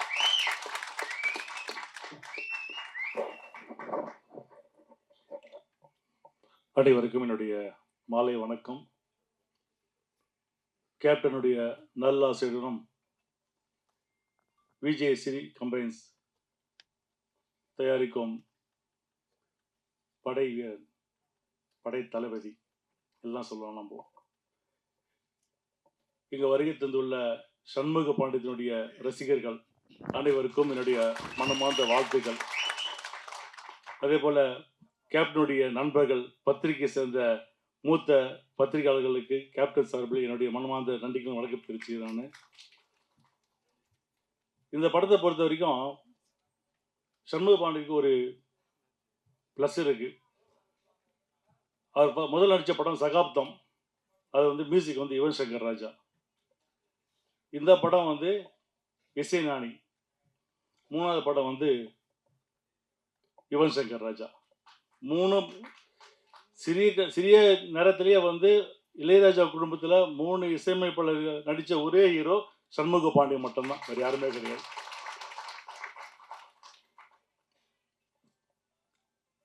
பொன்ராம் சார், நான் உங்கள் பெரிய ரசிகர் சார். நான் உங்கள் படம் வந்தேன்னா என்னுடைய ஃப்ரெண்ட்ஸு குரூப்புடைய வாட்ஸ்அப் குரூப் என்ன தெரியுமா? வருத்தப்படாத வாலிப சங்கம், விபிவிஎஸ்ன்னு வச்சிருக்கானது ஒன்று இருக்கு. அன்னைக்கு உங்களுக்கு காட்டியிருப்பதானது. சார், நீங்கள் வந்து என்னை ஹீரோ ஆகணும்னு ஆசைப்பட்டீங்க. ஆனால் எங்கள் மாமா என்னை ப்ரொடியூசர் ஆகிட்டாரு. நான் ப்ரொடியூசர் ஆகி 25 இயர்ஸ் கம்ப்ளீட். வல்லரசு படம் முடிஞ்சு 25 வருஷம் கம்ப்ளீட். அதே போல் நம்முடைய நண்பர் முருகதாஸ் பற்றி நான் சொல்லி ஆகணும். 2001 அவர் வந்து கதை சொல்ல எங்கள் வீட்டுக்கு வர்றாரு. அப்போ நான் கேப்டன் 2 பேரும் கதை கேட்குறோம். கேப்டன் உடனே அப்படியே பேசினே இருக்கோம். அப்போ வந்து என்கிட்ட சொல்கிறார் அவர், சார் எனக்கு அடுத்த மாதம் இன்னும் ஒரு 6 மாதத்தில் எனக்கு கல்யாணம் நடக்குது. இந்த படம் முடிஞ்சோடனே தலைவரை வந்து நீங்கள் என் கல்யாணத்துக்கு கூட்டின்னு வரணும் அப்படின்னு. நான் சொன்னேன், ஃபஸ்ட்டு படம் நீ முடி, படத்தை ஹிட்டு கொடு. நீ படம் ஹிட்டு கொடு, நான் கண்டிப்பாக கேப்டன் வந்து கல்யாணத்துக்கு கூட்டின்னு வரேன் அப்படின்னு. அப்புறம் படம் எல்லாம் முடிஞ்சது. பிரிவு தியேட்டரில் நான் எங்கள் சகோதரி எல்லாம் படம் பார்க்க போகிறோம். ஸ்டார்டிங் என் கூட வந்தார் அவர். இன்டர்வல் இருந்தார். இன்டர்வல் முடிச்சு எங்கள் கிளைமேக்ஸ் ஆளே காணும் அவர். நான் வந்து கேட்குறேன், எங்கப்பா முருகதாஸுக்கு கொஞ்சம் கூட்டினாருன்னா வரவே இல்லை. ஏன்னா கிளைமேக்ஸ் உங்களுக்கு தெரியும் என்ன கிளைமேக்ஸ்ன்ட்டு. முருகதாஸுக்கு பயம். நானும் அக்கா என்ன சொல்லுவேன்ட்டு, கேப்டன் தெரியும் கிளைமேக்ஸு, எனக்கு பிரச்சனை இல்லைப்பா, நீ பிரேமாகிட்டையும் சுதீஷ் கேட்டுக்க, எனக்கு கிளைமேக்ஸ் எனக்கு ஓகே, அவங்களுக்கு ஓகேன்னா ஓகே அப்படின்னு. நான் தேடுறேன், இவர் ஆளே கிடையாது. அப்புறம் லிஃப்ட்லேருந்து அப்படியே வராது. வந்து கட்டி பிடிச்சேன். சூப்பர் கிளைமேக்ஸ், இதுதான் கிளைமேக்ஸ் அப்படின்னு நானும் சொன்னேன், எங்கள் அக்காவும் சொன்னாங்க. அதுதான் ரமணா. அதுக்கு முன்னாடி ரமணாவுக்கு முன்னாடி பார்த்தீங்கன்னா இப்போ எல்லாம் பேசுறீங்க, கேப்டன் வந்து பிஎன்சி ஹீரோ அப்படின்னு. ரமணா படம் வந்த உடனே ஏ சென்டர் ஹீரோ நம்ம கேப்டன் தான். ஏன்னா எனக்கு மெட்ராஸ் நிறைய இந்த நார்த் இந்தியன்ஸ் ஃப்ரெண்ட்ஸ் நிறைய பேர் இருப்பாங்க. அப்போ பார்த்தீங்கன்னா சக்தி தியேட்டர் எல்லா படம் டிக்கெட் கேட்பாங்க, நான் வாங்கி கொடுத்துருக்கேன். ரமணா படத்துக்கு கிட்டத்தட்ட ஒரு 50 நாள் டிக்கெட் நான் வாங்கி கொடுத்தேன். மெட்ராஸுக்கு எல்லா நார்த் இந்தியன்ஸுக்கு பிடிச்ச ஒரே படம் ரமணா தான். அந்த அளவுக்கு அந்த படம் ஓடியது. அதுக்கப்புறம் படம் ஹிட்டாச்சு. அவர் வந்து, சார் படம் ஹிட்டு கொடுத்துட்டேன், கேப்டன் கல்யாணத்துக்கு கூட்டின்னு வரேன் அப்படின்னு. கேப்டன் சொன்னார், கல்யாணத்துக்குலாம் போனார் எப்படி போனார்? இல்லை நம்ம வாக்கு கொடுத்தாச்சு அவருக்கு போகணும் அப்படின்னு. இதுக்கு போகணும், கள்ளக்குறிச்சி அவருடைய திருமணமாவது ஒரு பெரிய மாநாடு அது. அந்த கள்ளக்குறிச்சியில் அவ்வளோ பெரிய மாநாடு. அப்போ கேப்டன் வந்து அவ்வளோ கூட்டம், ரசிகர் அவ்வளோ கூட்டம் அந்த இடத்துல. அப்போ வெளியே நம்முடைய கேப்டனுடைய ரசிக மன்ற சார்பில் ஒரு வெளியே ஸ்டேஜ் போட்டிருந்தாங்க. அங்கே போய் சும்மா பேசினார், அரசியல் பேசினார். அங்கே தான் ஆரம்பித்தது தேசிய முற்போக்கு திராவிட கழகம் உங்கள் கல்யாணத்தில். அதனால கள்ளக்குறிச்சி எப்படியும் கள்ளக்குறிச்சின்னு கூட்டு பண்ணி என்ன 2 வாட்டி அங்கேயே நின்றுட்டானு. 2009 வரைக்கும் 19 கள்ளக்குறிச்சி தான் நிற்க வச்சுட்டீங்க. அதே மாதிரி சசிகுமார் சார் ஞாபகம் இல்லை தெரியல எனக்கு. 2000 வல்லரசு ஹிட் ஆயிடுச்சு. சார் வந்து நரசிம்மா படம் ஷூட்டிங் போய் ப்ராசஸ் இருக்குது. அப்போ சார் வந்து என்னை பார்த்தாரு. இப்போ ஞாபகம் இருக்குது சார் உங்களுக்கு? அப்போ வந்து ஏதோ படம் பண்ணுறதுக்கு பிளான் பண்ணோம், அது நடக்காமல் போச்சு. ஸோ சசிகுமார் சார் அப்போ வந்து எங்களுக்கு பழக்கம், எங்கள் ஃபேமிலிக்கு நல்ல பழக்கம். விரைவில் வந்து சம்மு வச்சு ஒரு படம் பண்ணுவார், எனக்கு நம்பிக்கை இருக்கு. எனக்கு பண்ணணும் அவர். இப்போ எல்லாமே பேசுங்க யானை சென்டிமெண்ட்டு. கண்டிப்பாக யானைனாக்க வெற்றி தான். அது விநாயகர் இருக்கார் இல்லையா, கண்டிப்பாக இந்த படம் வெற்றி பெறும். எனக்கு ஒரு சந்தோஷம், சம்மு வந்து முதல் என்னுடைய ஹீரோ அவர். நான் தான் அவர் இன்ட்ரடியூஸ் பண்ணேன். என்னுடைய கேப்டன் சீக்ரெட்ஸில் என்னுடைய ஹீரோ அவர். 100 படம் நடித்தாலும் என்னுடைய ஹீரோ தான் அவர்.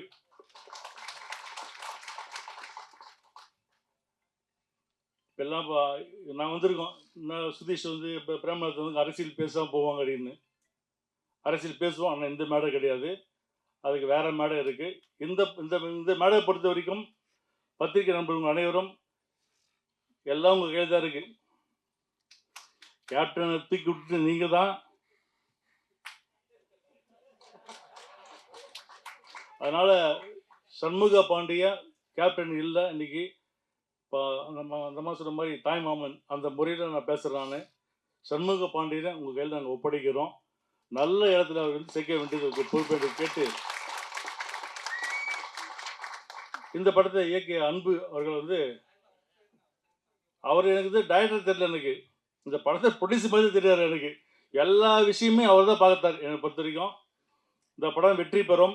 இதே இடத்துல மீண்டும் உங்கள் அனைவரையும், அதாவது சண்முக பாண்டியுடைய ரசிகர்களையும் தேமுதிகவுடைய தொண்டர்களையும் நம்முடைய பத்திரிகை நண்பர்களையும் சினிமா அனைவரும் சேர்த்து ஒரு மாபெரும் வெள்ளி விழாவை நடத்துவோம் என்று கூறி மீண்டும் அந்த விழாவில் சந்திப்பு என்று கூறி விடைபெறுகிறேன். நன்றி, வணக்கம். ஆனாலும் தமிழ் சினிமா உங்களை மாதிரி ஒரு நல்ல நடிகரை மிஸ் பண்றோம்னு ரொம்ப வருத்தம். இந்த விஷயம் இப்பதானே சார் தெரியும் எங்களுக்கு. கொஞ்ச நேரத்துக்கு முன்னாடி சொல்லியிருந்தா கூட நல்லா இருந்திருக்கும். அடுத்ததாக நாம் பேச அழைக்கிறோம். அன்பை மட்டுமே அடைமழையாய் பொழிந்த அப்பாவை இழந்த தவிப்பு, அண்ணன் தம்பியும் அழுது தீர்த்த இரவுகள், 1000 வந்து போன கனவுகள், நெஞ்சில் புதைந்திருக்கும் பல 100 சோகங்கள், வழிகள் மறையும் இனி மாறும். நம்பிக்கை வையுங்கள், எதிர்கால அரசியலில் தனக்கான சாம்ராஜ்யத்தை இவர் உருவாக்குவார். என்னுயிர் தோழா எழுந்து வா, தம்பி புகழ் பேச பறந்து வா. கட்சியின் இளைஞரணி செயலாளர் விஜய பிரபாகரன் அவர்களை பேச அழைக்கிறார்.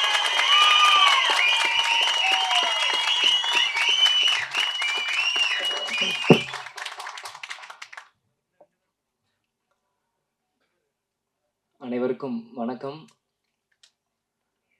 இந்த இடத்துல நான் வந்து ஒரு ஆட் மேன் அவுட்டாக இருக்கிற மாதிரி எனக்கு இருக்குது. ஏன்னா மாமாவும் சரி ப்ரொடியூசராக இருந்து அரசியலுக்கு வந்திருக்காங்க, அம்மாவும் சரி சின்ன வயசுலேருந்து சின்ன வயசுல கல்யாணத்து ஆரம்பத்துலேருந்து அப்பாவோட பல கதைகள் கேட்டிருக்காங்க, எல்லாத்துலேயும் இருந்து அரசியலுக்கு வந்தாங்க. ஆனால் நான் எந்த விஷயமும் இல்லாமல் கேப்டனை மட்டுமே பார்த்து ஒரு ரசிகராக, கேப்டன் எப்படி எங்கள் அப்பாவை தாண்டி ஒரு ரசிகராக சின்ன வயசுலேருந்து அப்பாவை நான் பார்த்துட்டு இருப்பேன்.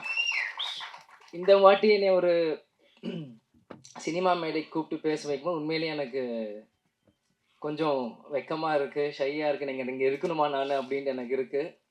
இருந்தாலும் சண்முக பாண்டியன் ஒரு அண்ணன் இருக்கிறதுனால அப்பா எப்பயுமே சொல்லுவார், அண்ணன் தம்பிங்க எப்பயும் ஒற்றுமையாக இருக்கணும்ன்ட்டு. எங்கள் அப்பாவோட வார்த்தைக்கு மதித்து அதனால் இன்றைக்கி வந்து என் தம்பிக்கு ஒரு சப்போர்ட்டாக இருக்கணும்னு இந்த வந்திருக்கேன். படைத்தலைவன் படம் ஆரம்பத்திலேருந்து கதை கேட்கறதுலேருந்து நம்ம பார்த்திபன் சார் இருக்கட்டும், அன்பு சாராக இருக்கட்டும், எல்லாரும் வந்து கதை சொல்கிறதுலேருந்து நானும் தம்பியும் இந்த கதைகள் கேட்டிருக்கோம். உண்மையிலே ஒரு நல்ல படம், நல்ல கதை படைத்தலைவன். நிச்சயம் எல்லாரும் சொல்கிற மாதிரி தமிழ் சினிமாவில் ஒரு மிகப்பெரிய ஒரு ஆக்ஷன் ஹீரோவை இன்ட்ரடியூஸ் பண்ணுற ஒரு படமாக படைத்தலைவன் இருக்கும். ஏன் இதை சொல்கிறேன்னா, யார் எப்படி சொல்கிறோம் எனக்கு தெரியல. நான் எப்பயுமே சொல்லுவேன் எல்லா மேடையிலும், எங்கள் அப்பாவோட ஃபஸ்ட்டு ஃபேன் நான் தான் அப்படின்னா தான். கேப்டன் பிரபாகர் அப்போ இருக்கும், இந்த விஜய் பிரபாகர் பிறந்தேன். அதனால் எப்பயுமே நான் ஃபஸ்ட்டு ரசிகர் அப்பாவுக்கு நான் தான் சொல்லுவேன். அதே மாதிரி ஷம்முக்கும் ஒரு ஃபஸ்ட்டு ரசிகராக நான் தான் நான் சொல்லுவேன். ஏன்னா அவன் பண்ண சகாப்தமாக இருக்கட்டும், மதுரை வீரனாக இருக்கட்டும், இப்போ பண்ண படைத்தலைவனாக இருக்கட்டும், நெக்ஸ்ட் வர கொம்பு சீவியாக இருக்கட்டும், எத்தனையோ படங்கள் பண்ணாலுமே அந்த சகாப்தம் படம் பண்ணும்போது மலேசியாவில் ஒரு ஷூட்டிங் ஷூட் பண்ணும்போது 100 ஃபீட்லேருந்து ஆக்ஷன் நாங்கள் கேப்டன் வந்து இல்லை டூப்லாம் போடலாமா என்னன்னு கேட்டுட்டு இருக்காரு. இவர் ஜம்ப் பண்ணிட்டான் மேலேருந்து. எந்த பயமும் இல்லாமல் ஒரு 19 வயசு பையனாக இருக்கும்போது எந்த ஒரு விஷயமும் இல்லாமல் அங்கேருந்து ஜம்ப் பண்ணிட்டாப்புல. ஸோ அப்போ அப்பாவுக்கே வந்து பயம் வந்துருச்சு. என்ன நீ பார்த்து குதிச்சிட்ட, நான் டூப் போடலாம் ஏதாச்சும் ரோப் கட்டலான்னு நீ பார்த்து தைரியமாக குதிச்சிட்ட அப்படின்ற போது ஷம்மு சொன்னாப்புல, கருப்பனையில படத்தில் ஹெலிகாப்டர் நீங்கள் ரோப்பே இல்லாமல் தொங்கிட்டு வந்தீங்களே, அது எங்களுக்காக பண்ணும்போது உங்கள் மகன் நான் வரும்போது உங்களுக்காக நான் 100 மாடியிலும் குதிக்கிறது எனக்கு என்ன, எனக்கு எந்த அச்சமும் இல்லை, உங்களுக்குள்ள அதே ரத்தம் தான் எனக்குள்ளேயும் ஓடிட்டு இருக்கு அப்படின்னு ஷம்மு சொல்லும்போது உண்மையிலே அந்த இடத்துல நான் வேந்து பார்த்தேன். அதே மாதிரி சகாப்தம் ஒவ்வொரு ஷாட்டுமே தம்பி எப்படிலாம் ஃபைட் பண்ணியிருக்கான்ட்டு எனக்கு தெரியும். கேப்டன் எங்கேயும் போல அவர் படத்தில் நீங்கள் பாருங்கள், கேப்டன் வச்சு திரையில் தெரிவார்.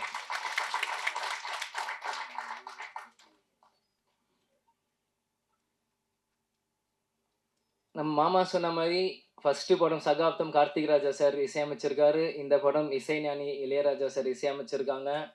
நெக்ஸ்ட்டு கொம்பு சிவி யுவன் சங்கர் ராஜா இசையமைச்சிருக்காங்க. கேப்டன் சொல்லுவார், ஃபஸ்ட்டு படம் எந்த மியூசிக் டைரக்டர் வேணால் ராஜா சார் ஃபேமிலியிருந்து தான் ஒருத்தர் இசையமைக்கணும் அப்படின்னு சொன்னாலும் அன்றைக்கி கார்த்திக் ராஜா சார் இருந்தார். இன்றைக்கி இசைஞானி Ilaiyaraaja sir, next Yuvan Shankar Raja sir. இது ஒரு பிளெஸ்டாக தான் நான் பார்க்குறேன். ஏன்னா இளையராஜா சார் வந்து சத்ரியனாக இருக்கட்டும் எத்தனையோ பிஜிஎம் கேப்டனுக்கு போட்டு இன்றைக்கும் நம்மளுக்கு அந்த இன்ஸ்டாகிராமில் ரீல் பார்க்கும்போது இன்றைக்கும் நம்மளுக்கு நரம்பு முறுக்கி ஏறும். ஜிம்முக்கு போகிறப்போ அந்த சத்ரியன் பிஜிஎம் கேட்டு தான் இன்றைக்கும் நம்ம போவோம். அந்த மாதிரி எவர்கிரீன் சாங்ஸ் கொடுத்துருக்காரு. இன்னைக்கு அடுத்த தலைமுறையாக வர சண்முக பாண்டியனுக்கு அவர் கொடுக்கறது வந்து எனக்கு ஒரு பிளெஸ்டான ஒரு விஷயமா நான் பார்க்குறேன். அதே மாதிரி இந்த மேடையில் இருக்கும் எல்லாருமே என்னோட சீனியர்ஸ், எனக்கு என்ன பேசுறதுன்னு தெரியல. அதனால் உங்கள் எல்லாருக்குமே இந்த நேரத்தில் நான் கேட்குறது, ஷம்முவை பிளெஸ் பண்ணுறதுக்காக தான் எல்லாருமே இங்கே வந்திருக்கீங்க. உங்கள் எல்லாருக்குமே இந்த நேரத்தில் என் நன்றியை நான் தெரிவித்துக் கொள்கிறேன். முருகதாஸ் சார் வந்து நான் சின்ன வயசுலேருந்து ரமணா படத்துலேருந்து நான் பார்த்துட்டு இருந்திருக்கேன். முதல்ல கஜினி ஹிந்தி படம் லான்ச் ஆகும்போது ஆடியோ லான்ச் பண்ணிவிட்டு அந்த சிடியை வீட்டுக்கு கொண்டு வந்து கொடுத்தார். அப்புறம் 2 பேருமே கேப்டன் தரையில் உட்காந்து அந்த படத்தை பார்த்துட்டு இருந்தார். அப்போ முருகதாஸ் அண்ணனும் தரையில் உட்காந்து அந்த சாங்ஸ் எல்லாமே போட்டு கேட்டுட்டு இருக்கும்போது அந்த அனுபவம் எனக்கு இருக்குது. பொன்ராம் சாரும் சசிகுமார் சாரும் இப்போ தற்சமயமாக ஷம்முகோட படம் பண்ணுறப்போ பழக ஆரம்பித்தேன். உண்மையிலேயே எப்படி நீங்கள்லாம் கேப்டனை சொல்கிறீங்களோ அதே மாதிரி நான் சசிகுமார் சார் மாதிரி நான் பார்க்குறேன். ரொம்ப டவுன் டு எர்த்தாக அவர் பழகிறதும், அவர் என்கிட்ட சில டாக் விஷயங்களை என்கிட்ட பேசுகிறதும், அந்த மாதிரி பல விஷயங்கள் சசிகுமார் சார் நான் பார்த்துட்ருக்கேன். அதே மாதிரி நான் எந்த ஷம்மு பொன்ராம் சார் படம் கொம்பு சீவிக்கு போகும்போது கூட செட்டில் பொன்ராம் சார் வந்து அவ்வளோ ஆக்டிவாக அந்த ஷார்ட்ஸ் ரெடி பண்ணிட்டு இருந்தார் ஒரு போலீஸ் செட்டப்பில். அங்கே போய் பார்க்குறப்போ எனக்கு ஒரு தனி மரியாதை கொடுத்து என்னையும் அரவணைச்சு அந்த இடத்துல உட்கார வச்சு என்னையும் இப்படி பாருங்கள் தம்பி இப்படி நடிக்கிறார், இந்த ஷாட் இப்படி இருக்கு, எனக்கு ஒவ்வொன்றுமே சொன்னார். அதனால் பொன்ராம் சாருக்கும் நீங்கள் வந்திருக்கு நன்றி நான் தெரிவித்துக் கொள்கிறேன். கேப்டன் எப்பயுமே சொல்லுவார், நீங்கள் ஆர்டிஸ்ட் மேலே ஸ்பெண்ட் பண்ணுறதோட ஃப்ரேமில் ஸ்பெண்ட் பண்ணுங்கள் ஒவ்வொரு படமும் அப்படின்னு சொல்லுவாங்க. அதுமாதிரி படைத்தலைவன் பார்க்கும்போது ஒளிப்பதிவாளர் சதீஷ் சார் வந்து ஃப்ரேம் பை ஃப்ரேம் உண்மையிலேயே சூப்பராக செஞ்சுருக்காரு. நேரத்தில் அவருக்கும் நான் என்னோடய விஷஸ் நான் சொல்லிக்கிறேன். அதே மாதிரி பார்த்திபன் அண்ணன் கதை சொல்லிட்டு வரும்போது முதல்ல அவர் நட்பே துணை முடிச்சுட்டு வந்து கதை சொல்கிறப்போ அவர் மேடையில் என்ன பேசுகிறோ அதே தான் வீட்லேயும் சொன்னார். கேப்டன் பிரபாகர்னு டைட்டில் வச்சுருக்கேன்ட்டு, அது கிடைக்கலன்ட்டு. அது கேப்டன் பிளெஸிங்கான்னு தெரியல, அது எங்களுக்கு வரும்னு நினைக்கிறேன் அந்த டைட்டில் ஃப்யூச்சரில். அதே மாதிரி அன்பு அண்ணன் ஆரம்பத்திலேருந்து ஷம்மு ஒரு தம்பியாகவே அவர் பார்த்துட்டு இருந்திருக்கு, அவர் ஹீரோவாக பார்க்கல. அதே மாதிரி ஷம்மு அன்பு அண்ணனோட ஒரு பிரதராக தான் பழகிட்டு இருந்தாங்க. எப்போ ஃபோன் போட்டாலும் சொல்லுங்கள் பிரதர், என்ன பிரதர் எந்த விஷயம் எப்போ வரணும் ஷாட்டுக்கு, இந்த மாதிரி ஒவ்வொன்றுமே 2 பேருமே ஒரு பிரதர்லி ஃபீலிங்காக பேசிகிட்டு இருந்தாங்க. அது ஒரு வெளிப்பாடு தான் அந்த ஃப்ரேமில் உங்களுக்கு தெரியுது. ஷம்மு எவ்வளோ உழைச்சிருக்காரோ அவர் சொல்கிறது ஒரு அண்ணன் போல் சொல்கிறதுன்னு தம்பி அங்கே கேட்டிருக்காரு. அதே மாதிரி கஸ்தூரி ராஜா சார் அவர் இந்த படத்தில் உண்மையிலே நல்லா நடிச்சிருக்காரு. என் வீரம் வளைஞ்ச மண்ணிலேருந்து எனக்கு அவர் தெரியும். அது கஸ்தூரி ராஜா அப்படின்ற பேர் எப்படின்னா திருப்பதியில் ஷூட்டிங் ஃபுல்லாக அங்கே போயிட்டுருக்கோம். அப்போ வந்து அந்த பேர் எனக்கு கேட்டுகிட்டே இருக்கும். அந்த பேர் எனக்கு ஆழமாக மனசில் பதிஞ்சிருச்சு. பிறகு தனுஷாரும் செல்வராகவன் அண்ணனும் வரும்போது கஸ்தூரி ராஜா அவர் அப்பா அப்படின்னு வரும்போது இன்றைக்கி அவர் ஷம்மு கூட நடிக்கிறப்போ அதுவும் ஒரு பெருமையான விஷயமா அதை நான் கருதுகிறேன். ஃபைனலாக ஹீரோயின் என்னை பிரபா அண்ணான்ட்டிங்க, எனக்கு ஒன்றும் அவ்வளோ வயசு இல்லை.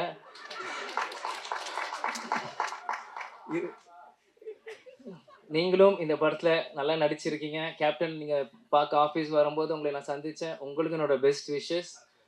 நீங்கள் பிரபா ப்ரோ இல்லை இந்த மாதிரி எல்லோரும் கூப்பிடுங்க. இன்னும் அதனால் எல்லாருக்குமே இந்த நேரத்தில் நான் நன்றியை நான் தெரிவித்துக் கொள்கிறேன். கடைசியாக கேப்டன் ஃபேன்ஸுக்கு ஒரு வரப்பிரசாதமாக இருக்கும்.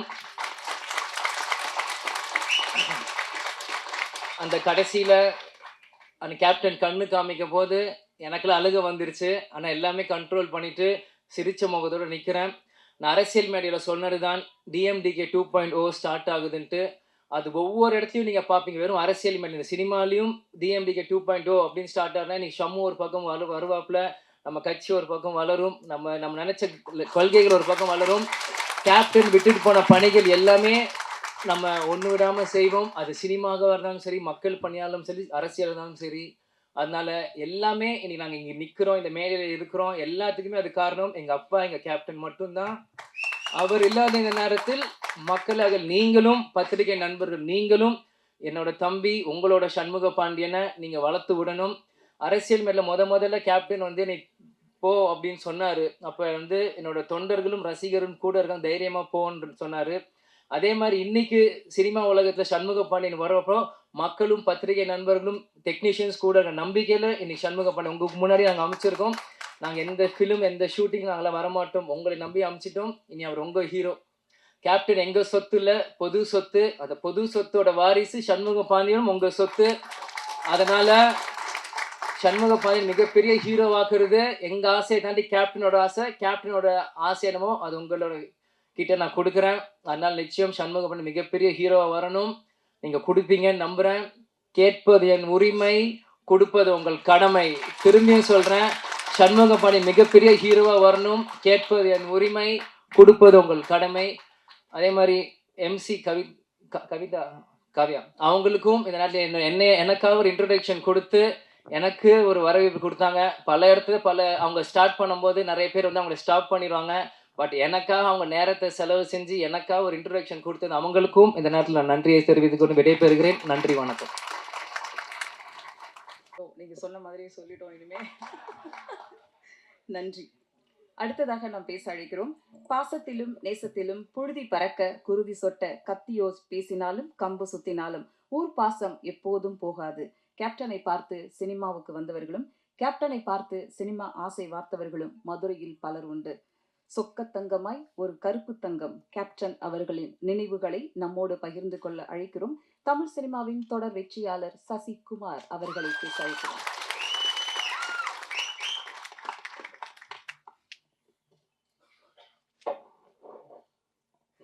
எல்லோருக்கும் வணக்கம். இந்த நிகழ்ச்சிக்கு அன்பு கூப்பிட்டாப்புல, அண்ணன் நீங்கள் வரணும் அப்படின்னு. நான் ஆடியோ ரிலீஸ்லாம் வர்றதில்லப்பா, ரொம்ப வருஷமாக என்னோடய ஆடியோ ரிலீஸ் தான் வருது, ஒரு 12 வருஷமாச்சு, எதுக்கும் போனதில்லை, ஃபங்க்ஷன் போகிறதில்ல அப்படின்னு சொன்னேன். இல்லை நீங்கள் வரணுன்னாரு. தம்பி நான் ஊருக்கு போகிறேன், துபாய் போயிடுவாங்கட்டான்ட்டு துபாய் போகிறேன் அப்படின்ட்டேன். அதுக்கப்புறம் வச்சிட்டாரு. அவருக்கு தெரியும் எங்கே அடித்தா எங்கே வலிக்குன்னு தெரிஞ்சிருக்கு போக. அடுத்த ஃபோன் தம்பிகிட்ட இருந்து வந்துச்சு. சம்மு வண்டி அடித்தாப்புல. அடித்தோன்னு தம்பி சார் வர்றேன், நாளைக்கு தானே சொல்லிட்டாப்புல, நாளைக்கு காலையில் நான் வருவேன். நான் வராமையா, கண்டிப்பாக வந்து உன்னை வாழ்த்த வருவேன் அப்படின்னு சொன்னேன். ஸோ அப்படி தான் வந்திருக்கேன். அவர் ஏன்னா விஜயகாந்த் சார் இருந்தால் உரிமையாக கேட்பார் வாங்கன்னு, அவரை கேட்க விடக்கூடாதுன்னு நான் நினச்சேன். அதனால தான் அவரை வாங்கன்னு கூட கேட்க விடல அந்த டைம். ஏன்னா அதுதான் நாங்கள் வந்து விஜயகாந்த் சாருக்கு செய்கிற ஒரு இது. ஏன்னா அவர் எங்கள் மண்ணின் மைந்தர், எல்லாருக்கும் இப்போ மண்ணின் மைந்தர். எங்கள் ஊர் மதுரை, ரைஸ் மில்லு, இதெல்லாம் எனக்கு நினைவுறுது. அவரை வச்சு படம் எடுக்கணும்னா நாங்கள் நினச்சோம், கதையெல்லாம் சொல்ல போனப்போ அப்போ அது நடைபெறலை. ஆனால் அவர் பையனை வச்சு எடுக்கணும்னு எனக்கு ஒன்று வந்தது. அது ரொம்ப சந்தோஷமாக இருந்தது. குற்றப்பரம்பரை அதை வந்து ஹாட் ஸ்டாருக்கு நான் எடுக்கணும்னு போகும்போது அந்த கேரக்டர் ஒரு கேரக்டர் இருந்துச்சு, வையத்துறைன்ற ஒரு கேரக்டருக்கு வந்து கருப்பான ஒருத்தர் வேணுமே. இங்கே என்னடா கருப்பான ஊரில் என்னடா நம்ம தான் கருப்படிச்சுட்டு எல்லா படத்துலையும் நடிச்சிட்ருக்கோம், ஒரு ஆள் வேணுமே அப்படின்னு யோசிச்சுட்டே இருக்கும்போது தான் நான் வந்து அதுக்கு முன்னாடி மதுரை வீரன் பார்த்துருந்தேன். அப்போ கொஞ்சம் குண்டா இதாக இருந்தார். நான் ஒரு இன்ஸ்டாவில் பார்க்கும்போது ஒல்லியா ஹைட்டாக யார் இது அப்படின்னு சொல்லி திருப்பி பார்த்தேன். அது டாகை வச்சுட்டு அப்படி நிற்பார். அது கண்ணாடி போட்டு நிற்கும்போது அவ்வளோ அவருடைய என்ன உழைப்புனா உடலை அவ்வளோ அழகாக நல்லா உழைச்சி ஹைட்டும் அதை வந்து அதுக்காக பண்ணார்ல. நான் கேட்டவொடனே, "தம்பி எப்படி தம்பி பண்ணீங்கன்னு?" "சார் நான் போய் இத்தனை மாதம் நான் ஹார்ட் ஒர்க் பண்ணி என் உடம்ப குறைச்சேன்" அப்படின்னாரு. பார்த்தீங்களா, அது எனக்கு ரொம்ப பிடிச்சிருந்த அவரோட ஹார்ட் ஒர்க். உடனே எனக்கு தோணுச்சு, இந்த கேரக்டருக்கு இவரை தவிர வேறு யாருமே பண்ண முடியாதுன்ட்டு நான் வந்து டெஸ்ட் ஷூட் எடுக்கணுன்ட்டு கூப்பிட்டேன். இது ஹாட் ஸ்டார் கூட பண்ணலை. யாருக்கும்னா நம்ம முதல் எடுத்து பார்த்துக்குவோம் அவர் எப்படி கரெக்டாக இருப்பாரான்னு சொல்லிட்டு நான் வந்து வாங்க தனியாக நம்ம 2 பேரும் தான், வேறு யாரும் கிடையாது, போட்டு ஒரு ஃபோட்டோ எடுத்து பார்ப்போன்னு நான் வந்து எடுத்து பார்த்தேன். அவங்க சொன்ன மாதிரி அந்த கண்ணை தான் ஃபஸ்ட்டு எடுத்தேன். கண்ணை பார்த்தோன்னே விஜயகாந்த் சார் தான் எனக்கு ஞாபகம் வந்தார். கண்டிப்பாக அந்த கண்ணில் அப்படியே இருந்தது. அந்த கண்ணை தான் நான் போஸ்டராகவே வச்சு அவங்களுக்கு காமிச்சேன், மேடத்துட்டையும் காமிச்சேன். அப்புறம் மேடத்திட்ட சொன்னேன், இவர் தான் வேணும் எனக்கு வந்து 60 நாள், என்ன இவ்வளோ நாள் டேட் கேட்குறீங்க அப்படின்னு, நீங்கள் கொடுங்க மேடம் அப்படின்னு. அவரை மூத்தவரை வேணால் அரசியலுக்கு வச்சுக்கோங்க, இவர் எங்களுக்கு சினிமாவுக்கு கொடுங்கன்னு கேட்டேன். அவங்க எந்த இதுவும் இல்லை, அவ்வளோ பணிவாக 2 பேரும். அவங்க வீட்டுக்கு போனாலும் என்ன சொல்கிறாங்க, அவங்க வந்து அவ்வளோ பணிவாக 2 பேரும் அவ்வளோ இதாக இருந்தாங்க. அவங்கள பார்த்து அடுத்த ஜென்ரேஷன் கற்றுக்கணும், அந்த எப்படி ரெஸ்பெக்டாக எப்படி இருக்கான்றது கற்றுக்கணும். அப்புறம் மேடம் வந்து ஓகேன்னு சொன்ன பிறகு நாங்கள் வந்து அந்த படத்துக்கு இது பண்ணோம், ஒரு டெஸ்ட் ஷூட் எடுத்தோம்.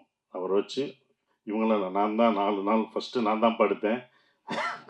அன்பு நான் தான் எடுத்தேன். 4 நாள் வச்சு நாங்கள் எடுத்தோம். அவர் கஷ்டப்படுத்தணும், அது வேறு விஷயம். அது ஒரு ட்ரெய்லர் ஷூட்டு, ஒரு ட்ரெய்லர் ஷாட்டு ஆந்திராவில் எடுத்தோம், தலக்கோணத்தில். அந்த ரிவரில் ஓடி வரணும், அது ரொம்ப கஷ்டமானது, செருப்பு போடக்கூடாது, அதில் ஓடி வரணும், குதிரை விரட்டிட்டு வரணும், குதிரையோடு ஓடி வரணும். குதிரையும் அவரும் வரும்போது 2 பேரும் ஒரே மாதிரி இருந்தாங்க. ஷாட் வைக்கும்போது அந்த குதிரை வேகத்துக்கு வந்தது, எனக்கு இன்னும் அது வரலையேன்னு வருத்தப்படுறேன், இந்த ட்ரெய்லரை கொண்டு வர முடியலேன்னு வருத்தமாக இருந்தது. அதுக்கப்புறம் தான் அந்த முடி ஹேர் ஸ்டைல் வெட்டி அவர் வெளியிலலாம் போனோடனே, ஃபங்க்ஷன்லாம் போனோடனே அன்பு பார்த்துட்டாப்புல, இது நல்லா இருக்காரே, இவரை நம்ம இது பண்ணணுமே சார். அடுத்த நாள், டேய் நான் விதை போட்டு வச்சுருக்கேன்டா, ஏன்டா என்கிட்ட கேட்குற, நான் அவரை விட மாட்டேன் அப்படின்னு. நான் தரவே மாட்டேன், நான் எவ்வளோ இது வச்சுருக்கேன் அந்த படத்துக்கு, அந்த கேரக்டருக்கு நான் முடி வளர்த்து வச்சுருக்கேன். இல்லை சார் முடியை நாங்கள் குறைச்சிக்கிறோம் சார். முடியாதுன்னு நான் சொன்னேன். சரி நான் அங்கிட்டு பார்த்தா இவர் வர்றாரு, சார் முடி நல்லா இருக்கு சார், அது நான் எடுத்து வச்சுருக்கேன்ப்பா, என்னப்பா நான் பண்ணி வச்சாலும் நீங்கள் கேட்குறேன்னாரு. ஆனால் அது பண்ண முடியல, ஆனால் சந்தோஷமாக இருந்தது. சரி அன்பு நீ பாதி நாள் எடுத்துக்கோ அப்படின்னு சொல்லி நாங்கள் டேட்டு இது பண்ணிக்கிட்டு இருந்தோம்.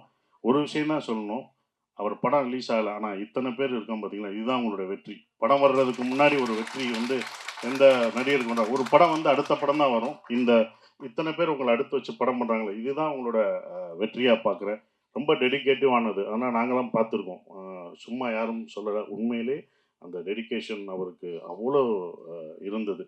ஏன்னா விஜயகாந்த் சாரை பார்த்தா எங்களுக்கெல்லாம் இன்ஸ்பிரேஷன். நாங்களாம் அவரோட ஒர்க் பண்ணல, அவரோட பயணிக்கிற எங்களுக்கெல்லாம் இல்லை. ஆனால் அவர் கேள்விப்பட்டிருக்கோம். நாங்கள் வந்து டைரக்ஷன் வரும்போது, நான் கம்பெனி ப்ரொடக்ஷன் ஆரம்பிக்கும்போது எல்லாம் ஒன்று சொல்லும்போது, விஜயகாந்த் சார் ஆஃபீஸ்க்கு போனால் எப்போ வேணாலும் சாப்பாடு கிடைக்கும், எப்போ வேணாலும் எல்லாருக்கும் ஒரே மாதிரி சாப்பாடு தான் கிடைக்கும் அப்படின்னாங்க.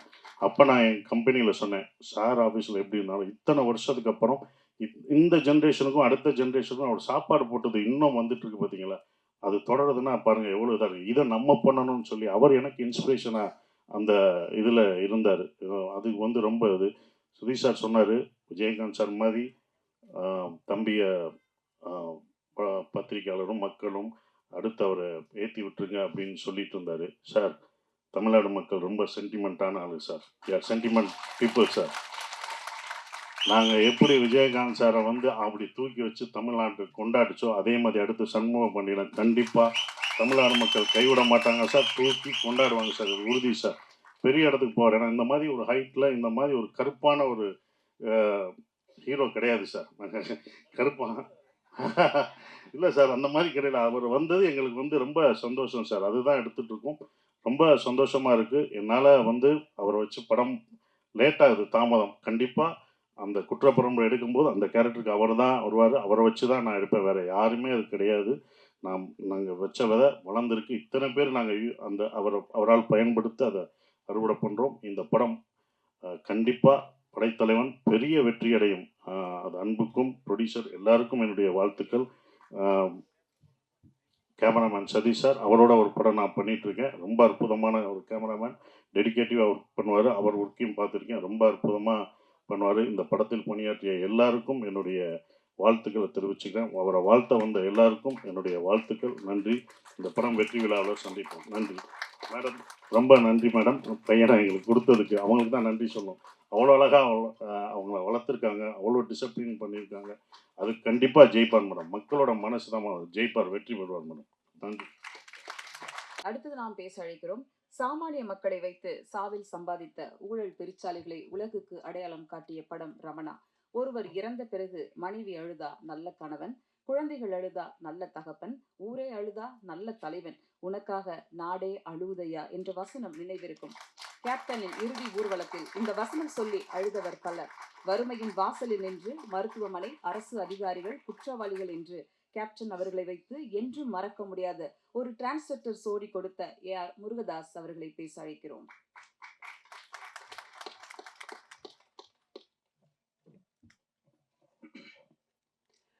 மேடையில் இருக்கும் அந்நியார் அவர்களுக்கு வணக்கம். சுதீஷ் சார் வணக்கம். இந்த படத்தின் கதாநாயகன், எதிர்காலத்தின் நம்பிக்கை நட்சத்திரம் சண்முக பாண்டியன் அவர்களுக்கும் வணக்கம். சசி சார் வணக்கம் சார். கஸ்தூரிராஜ் சார் வணக்கம். அப்புறம் கழகத்தை தன் தோளில் சுமந்து கொண்டு வந்திருக்கும் பிரபாகரன் அவர்களுக்கும் வணக்கம். கேப்டனின் அன்பு தம்பிகள், சகோதரிகள், தமிழகம் என்றும் இருக்கும் அனைவருக்கும் எனது வணக்கத்தை தெரிவித்துக் கொள்கிறேன். கேப்டன் ரமணாவில் மட்டும் எனக்கு அறிமுகம் நினச்சிட்டு இருப்பீங்க, கிடையாது. ரமணாவுக்கு முன்னாடியே எனக்கு ஒரு பரிச்சயம். ரசிகனா தியேட்டரில் இருந்தது வேற. அது உங்களை மாதிரி நானும் அவரை ரசிச்சிருக்கேன். கேப்டன் பிரபாகரன்லாம் 50-60 தடவை பார்த்துருப்பேன். டெய்லி நைட் ஷோ முடிஞ்சதுன்னா போய் உட்காந்துருவாங்க தியேட்டரில், திருப்பி பார்த்துட்டு இருப்பேன். நான் மட்டும் கிடையாது, அது மொத்தம் ஆடிட்டோரியமே ரிப்பீட். எல்லா டைலாகும் வர்றதுக்கு முன்னாடியே கிளாப் பண்ணிக்கிட்டே இருப்பாங்க. அந்த மாதிரி பார்த்துட்டு இருந்தேன். இன்னும் சொல்லப்போனால் ஒரு இன்னைக்கு நான் என்ன சொல்லுவாங்க, நீங்கள் உங்கள் படத்தில் வில்லன்லாம் ஹேண்ட்ஸமாக இருக்காங்க, வில்லன்லாம் ஹீரோவோட அழகாக இருக்காங்களே எப்படின்னு சொல்லி. ஆனால் வில்லனை ஒரு ஹேண்ட்ஸமாக ஒத்துக்கிறதுக்கு ஒரு ஹீரோவுக்கு ஒரு பெரிய நம்பிக்கை வேணும். நீங்கள் அதை யோசிச்சு பார்த்தீங்கன்னா அதெல்லாம் அந்த ட்ரெண்டில் ஆரம்பிச்சவர் கேப்டன் அவர்கள் தான். கேப்டன் அவரோட வில்லன்கள்லாம் பார்த்தீங்கன்னா பயங்கர அழகாக இருப்பாங்க. அதுக்கு முன்னாடிலாம் அப்படி இருக்கவே மாட்டாங்க. அந்த ட்ரெண்ட் ஆரம்பிச்சது கேப்டன் அவர்கள் தான். சத்யராஜ், சரத் சார் ஆகட்டும், இன்னும் நிறைய பேர் சொல்லிக்கிட்டே இருக்கலாம். அவரோட கம்பெனியில் அவர் அறிமுகம் செய்தவர். அவர் எவ்வளோ பெரிய இது. அதுக்கப்புறம் நான் கலைமணி சார்கிட்ட ஒர்க் பண்ணும்போது செட்டுக்கு போயிருக்கேன். கருப்பு நிலா செட்டு தான். அப்போ அவர் டைலாக் கலைமணி சார், நான் அசிஸ்டண்டாக இருக்கும்போது செட்டில் போவேன். ஸோ மூலையில் இருக்கும்போது லைஃப்பில் ஃபஸ்ட் டைம் கேப்டன் நான் பார்க்குறேன். ஸோ அப்படியே பார்த்துட்டு இருக்கும்போது சும்மா சாதாரணமாக அப்படியே இருந்துட்டு இருப்பார். ஸோ நின்றுட்டு இருக்கும்போது என் முன்னாடி ஒரு பிளேட் வந்துச்சு, ஒரு சின்ன டம்ளரில் இருந்தது. என்னன்னு பார்த்தா ஸோ மோர் அப்படின்னு நினச்சி குடிச்சு பார்த்தா ஹார்லிக்ஸ். என்னோட அது நம்ம ஒரு அசிஸ்டண்ட்டுக்கு ஹார்லிக்ஸ் நம்ம கொடுப்பாங்க ஒரு கம்பெனிலன்னு அப்படி குடிச்சிட்டு, ஒருவேளை வேற யாருக்கும் வாங்கினது மிச்சமா, சரி ஓகேன்ட்டு இப்படி போய் தனியாக குடிச்சு அந்த பக்கம் பார்க்குறேன். ஒரு பெரிய ஸ்டவ்வில் ஒரு பெரிய ஒரு பெரிய பேரலில் ஹார்லிக்ஸை உடச்சி உள்ளே கொட்டிகிட்டு இருக்காங்க. நான்லாம் ஊரில் ஹார்லிக்ஸ்னால் உடம்பு சரியில்லைன்னா வாங்கி கொடுப்பாங்க. அப்போ தான் அதையும் அப்படியே இந்த பக்கம் திரும்புறதுக்குள்ளே வீட்டில் இருக்கிறவங்க எல்லாரும் அப்படியே வாயில் போட்டு காலி பண்ணாங்க. ஹார்லிக்ஸ் ஒரு சினிமா கம்பெனியில், அதுக்கு முன்னாடி நான் கலைமணி சார்கிட்ட ஒரு 10 செட்டுக்கு போயிருக்கேன். அந்த மாதிரி நான் பார்த்ததே கிடையாது. ஹார்லிக்ஸ் ஆகட்டும், இளநீ ஆகட்டும், இது எல்லாருமே சொல்லியிருப்பாங்க. நான் கண்ணால் பார்த்துருக்கேன். சபரிமலை மாலை போட்டவங்கெல்லாம் கருப்புநில கோவாவில் ஷூட்டிங் நடந்துட்டு இருந்தப்போ அப்போ அந்த அவங்க சாப்பிட்டுட்டு இருக்கிற இடத்துக்கு வராரு கேப்டன். அவங்க பார்க்குறாரு. பார்த்துட்டு இவங்களுக்கு என்ன இது வைக்கலன்னா, இல்லை கேப்டன் அவங்க நான்வெஜ் சாப்பிட மாட்டாங்க, மாலை போட்டிருக்காங்களேன்னு. அவங்களுக்குள்ள பக்கோட போடி அப்படின்னு அப்போ சொல்கிறாரு. எனக்கு எப்படி ஒரு கேப்டன் ஒரு படத்தோட கதாநாயகன் தனக்கு என்ன வருது மட்டும்தான் பார்ப்பாங்க.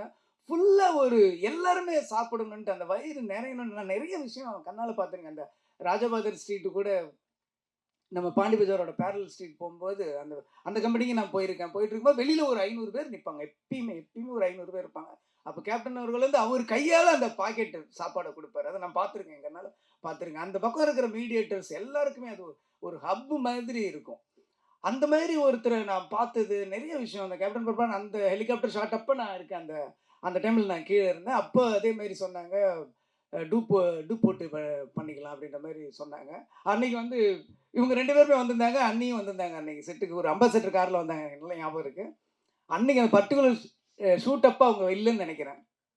அப்போ மட்டும் சொல்லிட்டாங்க, நீங்கள் அன்னிக்கிட்ட மட்டும் டூப் போட்டுதுன்னு சொல்லிவிடுங்க அப்படின்னு சொல்லிட்டு சொன்னேன். இல்லை கேப்டன் வேணாம், மாஸ்டர் ராக்கி ராஜேஷ் நினைக்கிறேன், அவர் சொன்னார் நான் வந்து டூப் போட்டு எடுத்துக்கலாம் அப்படின்னா, ஏன் டூப்புக்கும் ஒரு உயிர் தானே, அவனுக்கு மட்டும் 2 உயிராக இருக்குது அப்படின்னாரு.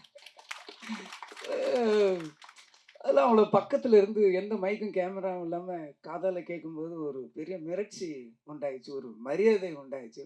அதுக்கப்புறம் அந்த ஷாட் அவரே பண்ணார். ரொம்ப கஷ்டம், நீங்கள் நினைக்கிற மாதிரி கிடையாது. ஒரு ஹெலிகாப்டர்ன்றது இந்த பக்கம் வெயிட்டு போட்டால் இந்த பக்கம் அதுக்கு தகுந்த மாதிரி வெயிட் போடணும், இல்லைன்னா அன்பேலன்ஸ் ஆகி ஹெலிகாப்டர் வந்து அது மேலே இதாக ஆரம்பிச்சிடும். இப்போ இருக்கிறதுல ரொம்ப ஸ்ட்ராங்கு. அந்த மாதிரி இருக்கும்போது கேப்டனோட வெயிட்டை மெஷர் பண்ணி அதுக்கு தகுந்த மாதிரி இந்த பக்கம் ஒரு வெயிட் வச்சு அதை பேலன்ஸ் பண்ணி இங்கேருந்து போனால் நீங்கள் ஒரு 20 அடிக்கு மேலே தான் அவர் கேப்டன் தெரியும். அதுக்கப்புறம் போனால் ஒரு உருவம் தெரியும். இங்கேருந்து ஒரு ஜூம் எவ்வளோ ஃபாலோ பண்ண முடியுமோ அவ்வளோதான் தெரியும், அதுக்கு மேலே தெரியாது. ஸோ எவ்வளோ நடிகர்கள் வந்து நடிக்கும்போது ஒரிஜினல் பண்ணுவாங்க, பாடி டபுள் பண்ணுவாங்க, ஃபேஸ் ரீப்ளேஸ் பண்ணுவாங்க, சிஜி பண்ணுவாங்க, எவ்வளவோ பண்ணிவிட்டு நான் தான் பண்ணேன்னுவாங்க. ஆனால் தான் பண்ணிவிட்டு வெளியில் வந்து நான் பண்ணேன்னு சொல்லாதீங்க, டூப் பண்ணேன்னு சொல்லுங்க அப்படின்னு சொன்ன ஒரு ஒரு பெரிய மனசு உள்ளவர் நான் அன்றைக்கி தான் நான் நேரில் பார்த்தேன். அதுக்கப்புறம் ரமணா உருவாகுச்சு. ரமணா உருவாகும் போதும் சரி, ஃபைட் சீன்லாம் பார்த்தீங்கன்னா ஃபைட்டர்ஸ் எல்லாரோட பேரும் தெரியும். எல்லாரும் சின்ன சின்ன ஃபைட்ரு, அந்த கம்பி கட்டுறவங்க, ரோப்பு இழுக்கிறவங்க எல்லார் பேரையும் எல்லாருக்குமே தெரிஞ்சிருக்கும். அப்போ அந்த கம்பி ரோப்புலாம் அப்படின்னும்போது நீ ஃபைட்டருக்கு வேணா வை, எனக்கு வைக்காது அப்படின்றவார். என்ன இல்லை நான் இன்ன வரைக்கும் நான் ஒரிஜினலாக தான் பண்ணியிருக்கேன். நான் ரோப் வச்சு பண்ணேன்னா இதுக்கப்புறம் பண்ணது எல்லாமே நான் பண்ணது இல்லைங்கிற மாதிரி அர்த்தமாயிடும் அப்படின்னு சொல்லி எல்லாத்துக்கும் பார்ப்பாரு. ஃபைட்டர்ஸ் பண்ணும்போது உட்காந்துருப்பாரு. கேரவன்னு ஒன்று கிடையவே கிடையாது. ஒரே ஒரு சீன் வந்து ரெடில்ஸில் எடுத்தேன். அப்போ ட்ரெஸ் சேஞ்ச் பண்ணுறதுக்கோ காஸ்டியூம் சேஞ்ச் பண்ணுறதுக்கோ ஒரு இடம் இருக்காது. ஏன்னா ஃபுல்லாக அந்த ரெடில்ஸ் அந்த ஒரு ஹில்ஸ் மாதிரி இருக்கும். அந்த ஏரியாவில் வந்து ஒரே ஒரு கேரவன் மட்டும் அவர்கிட்ட தெரியாமல் நான் அவங்க சொல்லிட்டோம். அதுக்கு அவ்வளோ திட்டினார். யாரை கேட்டா கேரவன் சொல்லி. இன்றைக்கி போய் ஒரு ஷூட்டிங் போனீங்கன்னா ஷூட்டிங் அங்கே நடக்குதுன்னா 1 கிலோமீட்டர் கேரவன் ட்ரெயின் மாதிரி நிற்கும். அவ்வளோ பேருக்கு கேரவன் இருக்கிற இடத்துல அன்றைக்கி ஒரு நாள் கூட கேரவன் யூஸ் பண்ணதே கிடையாது. ஒரு நாள் யூஸ் பண்ணேன், அவர்கிட்ட கேட்காம நான் தான் சொன்னேன் காஸ்டியூம் சேஞ்ச் பண்ணணும், க்ரௌடு வரும், உள்ளே வந்தால் அவர் அங்கே வந்தாவே இங்கே பட்டாசு வெடிக்க ஆரம்பிச்சிடுறாங்க. ஸோ அதனால் நீங்கள் வந்து கேரவனில் இருங்கன்னா ஒத்துக்கவே மாட்டேன்ற. கேரவன் ஆக்சுவலி அன்றைக்கி சும்மா தான் இருந்துச்சு. அதுலேயும் சேர் கூட இப்படி சாயிற மாதிரி சேர் மாட்டேன். ஒர்க் பண்ண சில பேருக்கு தெரிஞ்சிருக்கும். நான் சொல்கிறது ஒரு புள்ளி கூட போய் கிடையாது, மிகைப்படுத்தவும் கிடையாது. ஒரு ஸ்டூலில் உட்காந்துருவார், பின்னாடி சாய மாட்டார், பின்னாடி கூட அப்படியே உட்காந்துருப்பார். அப்படியே உட்காந்துட்டு யார் என்ன பண்ணுறா அதை மட்டும்தான் பார்த்துக்கிட்டே இருப்பார். விறுவிறுன்னு வேலை நடக்கும். மற்றவங்க என்ன வேலை பார்க்குறாங்க, வேகமாக வேலை நடக்குதா, என்ன சாப்பிட்றாங்கன்றது மொத்தமாக அப்படி ஒரு நெட்வொர்க் மாதிரி வச்சுக்கிட்டு எல்லாரோட கேரையும் எடுத்துக்கிறவர் அவர். ஈவன் டைலாக்லாம் உங்களுக்கு வந்து தெரியாது. ரமணாவில் வந்து எந்த டைலாக்குமே நான் 2 டேக் மேலே போனதே கிடையாது. எந்த டைலாக்குமே 2 டேக் மேலே நான் போனதே கிடையாது. கேப்டன் மேடல் அப்படி பேசுவார், இப்படி பேசுவார், என்ன எதுன்னா அன்றைக்கி நான் பார்த்தப்ப நீங்கள் வந்து அந்த சீஃப் மினிஸ்டர் அந்த ஒரு லிஸ்ட்டு சொல்லுவார், தமிழ்நாட்டோட லிஸ்ட், அந்த புள்ளி விவரம்லாம் சொல்லுவார். 2 டேக் போச்சு. ஒரு தடவை கேமரா வந்து கரெக்டாக செட்டில் ஆகலை, அதனால 2வது டேக் போச்சு. ஆனால் அந்த ஃபுல் நம்பர் டைலாக் கூட நம்ம சொல்லலாம். நம்பர்ஸ் ரொம்ப சொல்கிறது ரொம்ப கஷ்டம். தமிழ்நாட்டில் இத்தனை ஹாஸ்பிட்டல், இத்தனை போலீஸு, இத்தனை பெட்டு, இத்தனை பேஷண்ட்டு, ஓட்டுரிமை இருக்கிறவங்க, ஆம்பளை பொம்பளைன்னு சொல்ல அந்த நம்பர் சொல்ல நம்ம வந்து ஒவ்வொரு தடையும் போய் செக் பண்ணி எழுதிடலாம். நம்பர் எழுதுறது ஈஸி, என்னாலே சொல்ல முடியாது. ஒரு அப்படியே ஃபுல்லாக பண்ணிவிட்டு டைலாக் எடுத்தார். இதை மட்டும் எனக்கு 2 நாள் முன்னாடி டைலாக் கொடுத்துருன்னு சொன்னார். 2 நாள் முன்னாடி டைலாக் சொன்னால் ஃபுல்லாக பண்ணார். 2 டேக்கில் ஒரு சிங்கிள் ஷாட் நீங்கள் பார்த்தீங்கன்னா தெரியும். அப்படியே ட்ராலி ஃபாலோ பண்ணிகிட்டே இருக்கும். சிங்கிள் ஷாட்டில் முடித்தார். டைலாக் ஆகட்டும், நடிப்பாகட்டும், ஃபைட் ஆகட்டும், அவருக்கு ஈடு இணை யாருமே கிடையாது. கதர் சட்டையாலும் காக்கி சட்டையிலும் அப்படி ஒரு அழகனை இந்த தமிழ்நாடு இதுக்கு முன்னாடி பார்த்துருக்காரு. நல்லா யோசிச்சு பாருங்க. நீ கதர் சட்டையில் போட்டு வந்த அந்த அழகு அப்படி பார்க்கறதுக்கு கண்ணு பார்த்தாரு. காக்கி ட்ரெஸ் அந்த போலீஸ் யூனிஃபார்ம் பார்த்தா அந்த கம்பீரத்தை பார்க்கறதுக்கு கண்ணு பார்த்தாது. அப்படி ஒரு ஒன்று இருக்கும். ஒரு ரியல் போலீஸு கூட நம்ம இந்த மாதிரி வரணும்டா அப்படின்ற மாதிரி ஒரு இன்ஸ்பிரேஷனாக இருக்கிற உருவம் தான் கேப்டன். நிறைய பண்ணார். அதுக்கப்புறம் என்னுடைய திருமணத்துக்கும் வந்தார். ஏன் இப்படி சும்மா மொட்டை பையனாக சுற்றிட்டு இருக்க, முதல்ல கல்யாணத்தை முடி, உடனே குழந்தை பெற்றுருன்னு சொல்லி எந்த ஹீரோ அப்படி சொல்லுவாங்க? யோசிச்சு பாருங்க. படம் நடித்தா அதுக்கப்புறம் நம்பரை டெலிட் பண்ணி அடுத்த படம் ஹிட்டு, திருப்பி ஒர்க் பண்ணால் தான் திருப்பி நம்பரே சேவ் பண்ணுறேன். இந்த உலகத்தில் அவன் என்ன பண்ணுறான், என்ன பண்ணுற இப்படின்னு வந்து என் கல்யாணத்து வரைக்கும் வந்து சிரமம், எவ்வளோ சிரமம். இங்கேருந்து இங்கே செங்கல்பட்டு தாண்டும் போதுலேருந்தே வண்டி டிராஃபிக் ஜாக ஆரம்பிச்சிருச்சு. கிட்டத்தட்ட ஒரு 7,000 8,000 வெஹிக்கிள்ஸ் எல்லாமே தொண்டர்கள் தான். அன்னைக்கு வரலாறு காணாத கூட்டம்னா எனக்காக கிடையாது, கேப்டனுக்காக. அந்த ஸ்டேஜில் அவ்வளோ கூட்டத்தில் நாங்கள் 2 பேரும் இப்படி முந்திட்டு இருந்தோம். அவ்வளோ ஒரு வரலாற்று சிறப்புமிக்க ஒரு திருமணமாக என்னுடைய திருமணத்தை மாற்றின ஒரு கேப்டன் அவர்கள். ஒரு அற்புதமான மனிதர்.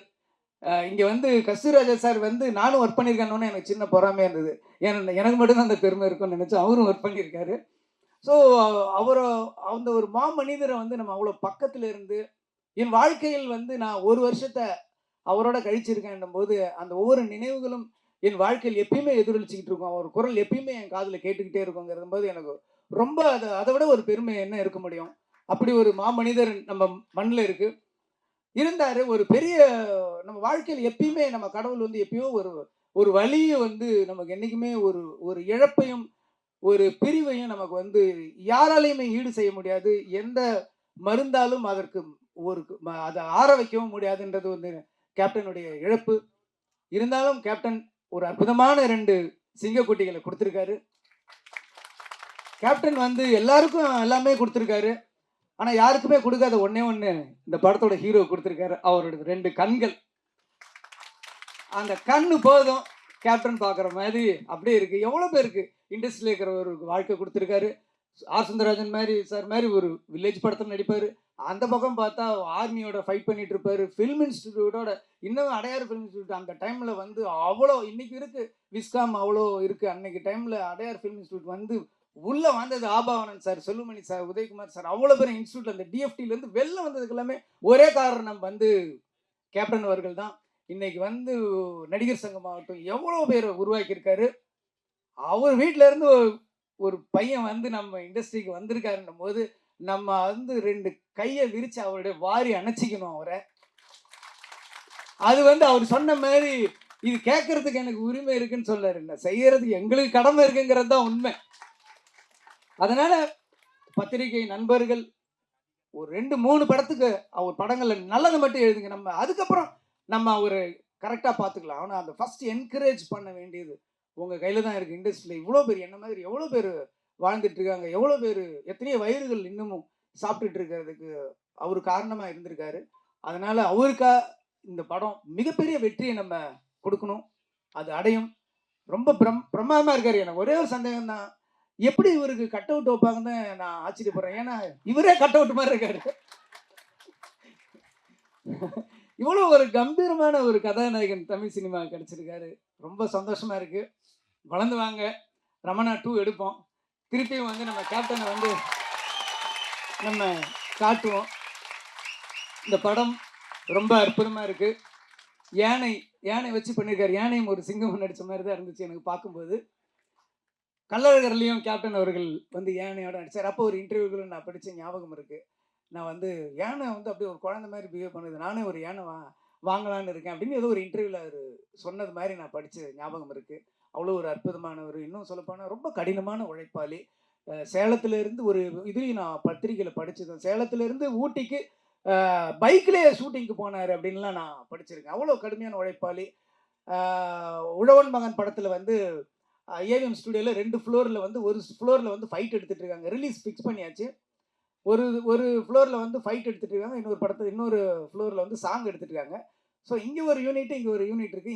இங்கே ஃபைட் பண்ணுறாரு, அங்கே போய் சாங் நடிச்சிட்டு வர்றாரு. 2 பேர் மாற்றி ஒரு 4-5 டேஸ் கூட நடித்தவங்க ராதா இவங்க எல்லாமே மயங்கி விழுந்துட்டாங்களாம். அப்போவும் ஹார்ட் ஒர்க் பண்ண ஒரு அற்புதமான ஸோ கேப்டன் வந்து எல்லாத்துலேயுமே ஒரு 100 மார்க் வாங்கின ஒரு உழைப்புலையும் சரி. நீங்கள் வந்து கேப்டன் வந்து வீட்டில் பார்த்துருப்பீங்க, நாங்கள் பக்கத்தில் செட்லேயே பார்த்துருக்கோம். அவர் அளவுக்கு நீங்களும் கடினமாக உழைக்கணும். அதே அளவுக்கு புகழ் கொடுக்கறதுக்கு தமிழ் மக்களும் ரெடியாக இருக்காங்க. எல்லாரும் அவருக்கு வாழ்த்துக்களை சொல்லணும். நீங்களும் இந்த படம் மிகப்பெரிய வெற்றி அடையணும். இந்த படத்தோட இயக்குனர், ஒளிப்பதிவாளர் எல்லாருமே நல்லா பண்ணியிருக்கீங்க. எல்லாருக்கும் என்னுடைய வாழ்த்துக்கள். படம் மிகப்பெரிய வெற்றி அடையணும்னு சொல்லி நான் இறைவனையும் கேப்டன் அவர்களையும் வேண்டிக் கொள்கிறேன். நன்றி. கேப்டன் சினி கிரியேஷன்ஸ் தயாரிப்பாளர் எல்கே சுதீஷ் சார்பாக இந்த இடத்துல ஒரு செய்தி அவருக்காக சொல்ல விரும்புகிறேன். கேப்டன் சினி கிரியேஷன் ஆரம்பித்து 25வது ஆண்டுகள் நடந்த இந்த வெள்ளி விழா ஆண்டில் முருகதாஸ் சார் சொன்ன வார்த்தையை அப்படியே ஏற்று ரமணா 2 செய்யலான்னு தயாரிப்பாளர் தயாராகிறாரு, இயக்குனர் தயாராகிறாரு. இந்த இடத்துல இதை அறிவிக்கலாம் என்று உங்களுடைய சமூகத்தோடு தெரிவித்துக்கிறோம் சார். தேங்க்யூ. இன்னொரு வெற்றியை அறிமுகப்படுத்தும் போது ரொம்ப சந்தோஷமா இருக்கு. Thank you Murugadoss sir. அடுத்ததாக நாம் பேச அழைக்கிறோம். வராது வந்த மாமழை போல, தேடாது கிடைத்து வந்த வரம் போல, சொக்க தங்கம் பெற்ற தங்கம், வலிகள் மாறி வாழ்வு மாற, பிழைகளின்றி பேர் பெற்றிட, தந்தை எனும் தெய்வம் வழியே தினம் பயணிக்கும் 6 அடி அதிரடி சிங்கம். காலம் எதையும் மாற்றாது. அப்பா இன்னும் நம் அனைவருக்கும் ஹீரோ தான். அரவணைத்து அழவைத்து வழி நடத்தி எப்போதும் வெற்றி பெற வைத்திடுவார். திரைத்துறையினரே, கருணையோடு வாய்ப்பு கொடுங்கள். கோயம்பேட்டில் கண்ணுறங்கும் கோடிக்கணக்கான அன்பு உள்ளங்களின் தலைவன் இந்த படைத்தலைவனை உங்களுக்கு பரிசாக கொடுத்திருக்கிறார். எதிர்கால திரையுலகம் கொண்டாட காத்திருக்கும் நம்ம வீட்டு பிள்ளை சண்முக பாண்டியன் அவர்களை இப்போது பேச அழைக்கிறோம்.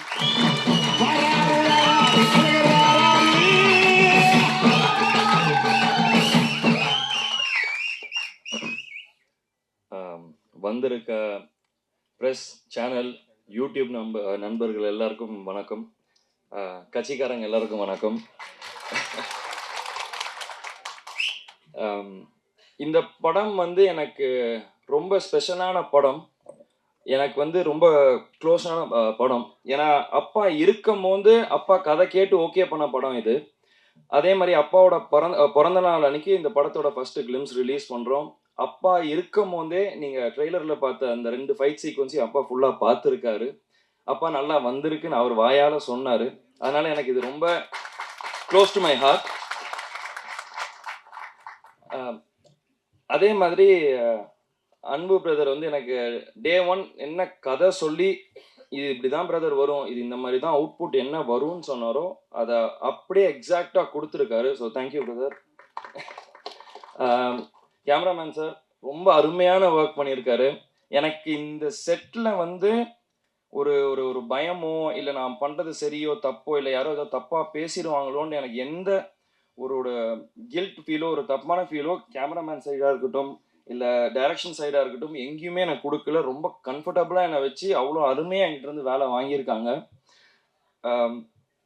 யானை என்னோட படத்தில் என்னோட நண்பன் மணியன். நானும் அதுவும் வந்து நீங்கள் எல்லாரும் நினச்சிருக்கலாம் இந்த மாதிரி யானை கூட ஒரு 20 நாள் 30 நாள் ப்ராக்டிஸ் எடுத்து இது பண்ணலான்ட்டு. ஆனால் என் டைரக்டர் சார் அதெல்லாம் உடலை. ஃபர்ஸ்ட் டே பூஜை நடந்து முடிஞ்ச 2வது நாள் பிரதர் இன்னைக்கு உங்களுக்கு ஃபைட் சீன்னாரு. நானும் சரி ஓகே ஃபைட்டு தானேன்ட்டு போய் பார்த்தா 5 யானையை நிற்க வச்சிருக்காரு. நான் கூட ஏதோ விளையாட்டுக்கு சொன்னார், இல்லை பிரதர் நீங்கள் யானை கீழே வரணும் வந்து ஒருத்தர் அடிக்கணும்னு. சரி பிரதர் சும்மா விளையாட்டுக்கு தானே ஏதோ சரின்னு விட்டேன். பார்த்தா நிஜமாலே ஃப்ரேம் அதுக்கு தான் வச்சுட்டு இருந்தாங்க. ஸோ அங்கே நான் யானைக்கிட்ட நான் பழக ஆரம்பித்தேன். அதுதான் எனக்கு டே 1. அப்போ தான் நானும் ஃபஸ்ட் டைம் யானையை பார்க்குறேன். அங்கே தான் பழக ஆரம்பித்தேன். அப்போ எனக்கு அப்பா சொன்னது ஒன்று ரொம்ப நல்ல ஞாபகம் வந்துச்சு. அப்பா கள்ளழகரில் யானை கூட இருக்கும்போது அவர் தான் டெய்லி சாப்பாடு ஊட்டி விடுவார். அப்பா அது கூட ஃபுட்பால் விளையாடுவாருன்னு சொன்னார். சரி நம்மளும் பண்ணி பார்ப்போன்ட்டு அதுக்கு ஸ்வீட்டு பழம் டெய்லி அதுக்கு சாப்பாடு ஊட்டி விட ஆரம்பித்தேன். அப்போ சொல்லுவார் என்கிட்ட, இந்த மாதிரி யானை வந்து ரொம்ப பாசமானது, நீ அதை விட்டு உன்கிட்ட ஒன்ஸ் அட்டாச் ஆயிருச்சுன்னா அதை நீ விட்டு பிரிஞ்சா ரொம்ப கஷ்டப்படும் அது அப்படின்னாரு. நான் அது அப்போ எனக்கு தெரியாது. இங்கே நான் ஒரு யானையோட நடிக்கும் போது தான் அது எனக்கு தெரிஞ்சுது. ஃபர்ஸ்ட் ஷெட்யூல் முடிச்சுட்டு போகும்போது யானை 2 நாள் சிக்காச்சு. நாங்கள் திருப்பி அடுத்த ஷெட்யூல் வரும்போது அதுக்கு என்ன ஞாபகம் இருக்குமோ இருக்காதோன்னு எனக்கு ஒரு டவுட் இருந்தது. ஆனால் அது என்னை பார்த்தோன்னே ஓடி வந்து என்கிட்ட நின்று டான்ஸ் ஆட ஆரம்பிச்சிது. ஸோ அந்த பாண்ட் எனக்கும் அந்த யானைக்கும் ரொம்ப நல்லா கிரியேட் ஆச்சு. முருகதாஸ் சார் சொன்னார், எங்கேயோ படித்தேன் அப்பா இந்த மாதிரி முடிஞ்சால் யானையை வாங்கிட்டு வரலான்னு சொன்னாருன்ட்டு. அதே தான் நானும் என் டைரக்டர்கிட்ட கேட்டேன், தமிழ்நாட்டில் அலோவ் பண்ணாங்கன்னா சொல்லுங்கள், நான் மணியனை கையோட கூட்டிகிட்டு போகிறேன் அப்படின்னேன். நீங்கள் படத்தில் பார்த்தா தெரியும், எனக்கும் அந்த யானைக்கும் உள்ள பாண்ட் வந்து ரொம்ப உண்மையாக க்ளோஸாக இருக்கும். படைத்தலைவன் வந்து நீங்கள் மற்ற எந்த படத்தோடையும் நீங்கள் கம்பேர் பண்ண முடியாது. கும்கி கூடயோ மற்ற எந்த படத்தோடையும் கம்பேர் பண்ண முடியாது. இது கம்ப்ளீட்டாக ஒரு டிஃப்ரெண்ட்டான கதை. ஒரு யானைக்கும் ஒரு அதோட ஃப்ரெண்டுக்கும் இருக்கிற கதை. இது நீங்கள் வந்து எல்லாருமே எப்படி நீங்கள் ரிலேட் பண்ண முடியும்னா, உங்கள் எல்லாருக்கு வீட்லேயும் ஒரு நாய்க்குட்டி இருக்கலாம், ஒரு பூனை இருக்கலாம். அதுக்கு ஒரு பிரச்சனைனா நீங்கள் எப்படி ஃபீல் பண்ணுவீங்க, அதே தான் எனக்கு ஏன் யானை இந்த படத்தில். ஸோ இது எல்லாருக்குமே நல்லா ரிலேட் ஆகும். எல்லாரும் என்னை இந்த மாதிரி அப்பாவை பார்த்த மாதிரி இருக்குன்றாங்க. எனக்கு அது தெரியல. நான் முடிஞ்ச அளவுக்கு என்னோட பெஸ்ட் இந்த படத்தில் கொடுத்துருக்கேன். இன்னும் பெட்டராக பண்ணிகிட்டே வருவேன், இன்னும் பெட்டர் ஆகிட்டே வருவேன் கண்டிப்பாக. அதே மாதிரி சசிகுமார் சார் தான் சொன்னார், நான் அவர் இதில் தான் ஃபஸ்ட்டு பண்ணேன்ட்டு. இந்த படத்தில் வந்து கேமரா முன்னாடி ஒரு பயம் இல்லாமல் நடிக்கிறதுக்கு ஒரு காரணம் சசிகுமார் சார் தான். ஏன்னா நான் ஒரு 10 வருஷம் கழிச்சு நான் திருப்பி ஒரு கேமரா முன்னாடி வந்து நிற்கிறேன், ஒரு படம் பண்ணுறேன் அப்படின்னும் போது யாராக இருந்தாலும் ஒரு கேமரா முன்னாடி அத்தனை பேர் முன்னாடி நடிக்கணுன்றது அப்போ வந்து ஒரு பயம் இருக்கும். அது எனக்கு கம்ப்ளீட்டாக எதுவுமே இல்லாமல் அன்னைக்கு ஒரு 4 நாள் ஷூட் எடுத்தார். அவர் கொடுத்த கான்ஃபிடென்ட்னால தான் எனக்கு இந்த படம் நல்லா ஃப்ரீயாக பண்ண முடிஞ்சுது. அதனால தான் எனக்கு பொன்ராம் சாரோட படமும் ஒரு இது இல்லாமல் பண்ண முடிஞ்சுது. அதே மாதிரி பொன்ராம் சாரோட படத்துலையும் நான் இப்போ ஒர்க் பண்ணிட்டு இருக்கிறது வந்து அவரையும் என்னை ரொம்ப நல்லா கம்ஃபர்டபுளாக வச்சுக்கிட்டாரு. இப்போ நான் எப்படி இவரை பிரதர்ன்றேன்னா நான் அவரை சாருன்னுவேன். ஆனால் அங்கேயும் நாங்கள் வந்து இப்போ அவர் வருத்தப்படாத வாலிபர் சங்கம் எப்படி எடுத்தாரோ அவர் சொல்லிட்டு இருந்தாரு, இந்த மாதிரி நாங்கள் எல்லாம் ஒன்றா உட்காந்து தான் பேசி காமெடி கிரியேட் பண்ணுவோம், நாங்கள் அப்படி தான் நாங்கள் இது பண்ணுவோம், நீங்களும் பழகிடுவீங்க அப்படின்னாரு. நிஜமாலே அதே மாதிரி தான் போச்சு. இன்னும் அந்த மாதிரி தான் போயிட்டு இருக்கு. ஸோ நாங்கள் ஒரு காமெடி சீக்வன்ஸ் எடுத்தாலும் சரி, ஃபைட் எடுத்தாலும் சரி, மொத்த ஆர்டிஸ்ட் பொன்ராம் சார் எல்லாம் ஒன்றா உட்காந்து ஒரு சீனை பேசிட்டு தான் பண்ணுவோம். So thank you sir.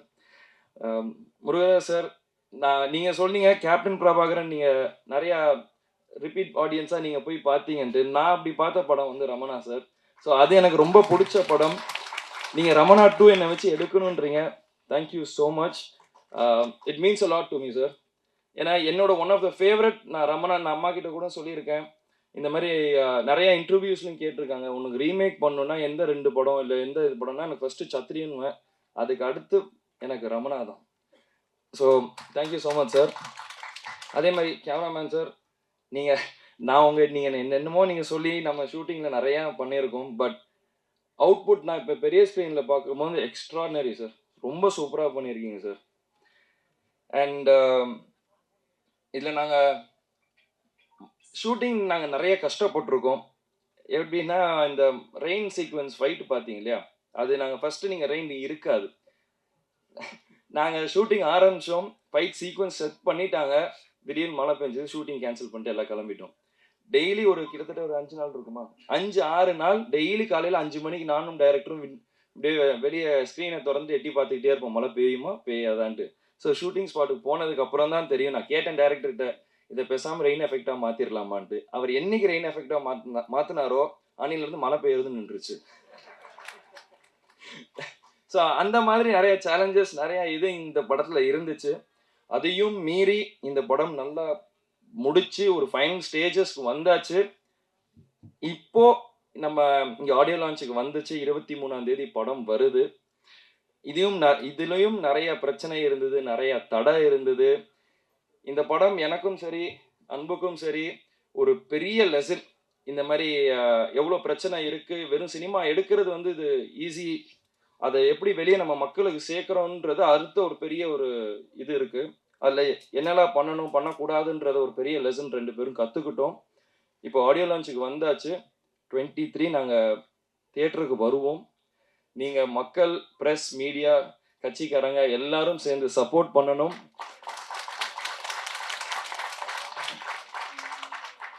நான் முடிஞ்ச அளவுக்கு நான் பண்ணியிருக்கேன். மீண்டும் நான் இன்னும் பெட்டராக வாங்கிட்டே வருவேன். நீங்கள் எல்லாரும் தியேட்டருக்கு போய் இந்த படத்தை சப்போர்ட் பண்ணுங்கள். அவங்க எல்லாருக்கும் கண்டிப்பாக இந்த படம் பிடிக்கும். இது ஒரு ஃபேமிலி என்டர்டெய்னராக இருக்கும். ஸோ நன்றி, வணக்கம். சாரி, அதே மாதிரி அண்ணன் சொன்ன மாதிரி எனக்கு ஒரு பெரிய பாக்கியம். என்னோட ஃபர்ஸ்ட் படத்தில் வந்து கார்த்திக் ராஜா சாரோட ஒர்க் பண்ணேன். அதுக்கப்புறம் Ilaiyaraaja sir, next Yuvan Shankar Raja sir. So ராஜா சாரில் இருக்க நான் இதை சின்ன வயசில் இருக்கும்போது நினச்சிருக்கேன். ஏன்னா அப்பா சொல்லுவார் நாங்கள் ரொம்ப க்ளோஸ். இது எல்லாம் நான் ஃபஸ்ட்டு படம் பண்ணும்போது கார்த்திக் ராஜா சாரோட பண்ணும்போது என்னோட ஃபஸ்ட்டு தாட்டே இதுவாக தான் இருந்துச்சு. என்னைக்காச்சும் ஒரு நாள் இளையராஜா சார் கூட ஒர்க் பண்ண முடியுமா, இல்லாட்டி யுவன் சங்கர் ராஜா சார் கூட ஒர்க் பண்ண முடியுமான்னு தான் நான் நினச்சேன். நினச்சபடியே எனக்கு வந்து இது அமைஞ்சிருக்கு. அப்பாவோட ஆசீர்வாதத்தினால தான் நடந்துச்சுன்னு நான் நினைக்கிறேன். அதே மாதிரி இளையராஜா சார் ரொம்ப ஸ்வீட். நான் எத்தனை வாட்டி நாங்கள் அங்கே போய் நாங்கள் சாங்ஸ் நாங்கள் பார்த்தாலும், ரீ ரெக்கார்டிங் ஆடியோ உட்காந்தாலும் அவர் அன்புக்கு ஏற்ற மாதிரி அவர் அதுக்கு ஏற்ற மாதிரி கரெக்டாக கொடுத்தாரு. நானும் இது வரைக்கும் 2-3 வாட்டி பார்த்துருக்கேன், பேசியிருக்கேன். படத்துக்கு நானும் இன்னும் படத்தை பார்க்கல, இனிமேல் தான் படத்தை பார்க்கணும். ஸோ மியூசிக்ஸ் 2மே அற்புதமாக வந்திருக்கு. So thank you so much sir and thank you. இது தனியே வந்த படைப்பாளி. தன் படைப்புகளில் பெரும்பாலும் சமூகம் சார்ந்த திரைக்கதைகளை கொண்டு வருபவர். மருத்துவத்துறை சீர்கேடுகளை வால்டர் என்ற காக்கை மூலம் கதை சொன்னவர். படைத்தலைவன் ஒரு யானைக்கும் மனிதனுக்குமான உணர்வை, சாமானியனின் கடைசி நம்பிக்கை கடவுள், அந்த கடவுளை வியாபாரமாக்கும் மனிதர்களை எப்படி புனிதர்களாக்க முடியும். இதோ மே 23 திரையில் பெரும் நம்பிக்கையுடன் காத்திருக்கும் படைத்தலைவன் இயக்குனர் யு அன்பு அவர்களை பேச அழைக்கிறோம். அனைவருக்கும் வணக்கம். டைம் இல்லை, டக்குன்னு முடிச்சுக்கிறேன். ஃபஸ்ட்டு இந்த படத்துக்கு என்னை பிலீவ் பண்ணி கொடுத்த சமு, பிரேமலதா அம்மா, சுதீஷ் சார், இவங்களுக்கு ஃபஸ்ட்டு தேங்க்யூ. அதுக்கப்புறம் அந்த கதையை நான் சமு பிரதருக்கு சொல்லி முடிச்சோன்னா ஒரு 2 days டைம் கேட்டார். அது கதைக்கு இல்லை, சசி சாருக்காக. அந்த 2 days நான் எடுத்து சசி சாருக்கு அதுக்கு முன்னாடியே போயிட்டேன். சார் அண்ணா இது மாதிரிண்ணே சமூக கதை சொன்னேன். நீ ஏன்டா போய் அங்கே போய் கதை சொன்ன அப்படின்னா வார்த்தையே கேட்டார். ஆனால் இல்லைண்ணே கொஞ்சம் லுக்கெலாம் பார்த்தேன், நல்லா இருந்துச்சுண்ணே அப்படின்னேன். அதுக்கப்புறம் 2 நாள் யோசித்து நான் எப்போ டேட்டு கேட்டாலும் கொடுத்துருன்னாரு. அண்ணன்ட்ட ஒரே ஷெடியூல் சொல்லி தான் ஆரம்பித்து கூப்பிட்டு போனேன். கூப்பிட்டு போய் அன்னையிலேருந்து நான் 2 பேரும் பிளான் பண்ணி வேறு விஷயம் பண்ணியிருந்தேன். ஃபஸ்ட்டு நீங்கள் அதுக்கு அப்ரூவ் பண்ணதுக்கு ரொம்ப நன்றிண்ணே. அதுக்கப்புறம் இந்த படத்தை பல துரோகங்கள், பல தடைகளை தாண்டி நீங்கள் இந்த படத்தை கொண்டு வந்துட்டேன். கண்டிப்பாக இந்த படத்துக்கு உங்களோட சப்போர்ட் எனக்கு ரொம்ப ரொம்ப முக்கியம். ஏன்னா இது எவ்வளோ இதுக்குள்ளே இன்டர்னலாக இதுக்குள்ளே எவ்வளோ இருந்துச்சுங்கிறது இங்கே அமீரா உட்காந்துருக்கு, கேகேஆர் அண்ணா, அம்மா கிருஷ்ணன், சிவா சார், ஜேஎஸ்கே அண்ணா, இவங்கெல்லாம் நைட் அண்ட் டே உட்காந்து இதை பேசி பேசி பேசி தான் இன்றைக்கி வந்து 23ஆம் தேதி இந்த படத்தை நம்ம கொண்டு வந்தாங்க. அதுக்கு முதல்ல எல்லாத்துக்கும் ஜேஎஸ்கே அண்ணாவுக்கும், சிவா சார், அண்ணன் ரமேஷ் அண்ணனுக்கு ரொம்ப நன்றி. சசி அண்ணனுக்கு இந்த ட்ரெய்லர் கட் பண்ணோன்னா இதில் வந்து ஒரே விஷயம், இந்த படத்தை பொறுத்த வரைக்கும் நான் எது பண்ணினாலும் ஃபஸ்ட்டு சசி அண்ணன்ட்ட காட்டணுங்கிறது நான் ரொம்ப கிளியராக இருந்தேன். ட்ரெய்லர் கட் பண்ணோன்னா அண்ணனுக்கு ஃபோன் அடித்தேன், என்னடா அப்படின்னாரு. ஆனால் ட்ரெய்லர் கட் பண்ணிட்டேனே. அதனால் டூரிஸ்ட் ஃபேமிலி டப்பிங்கில் அண்ணன் இருந்தார்.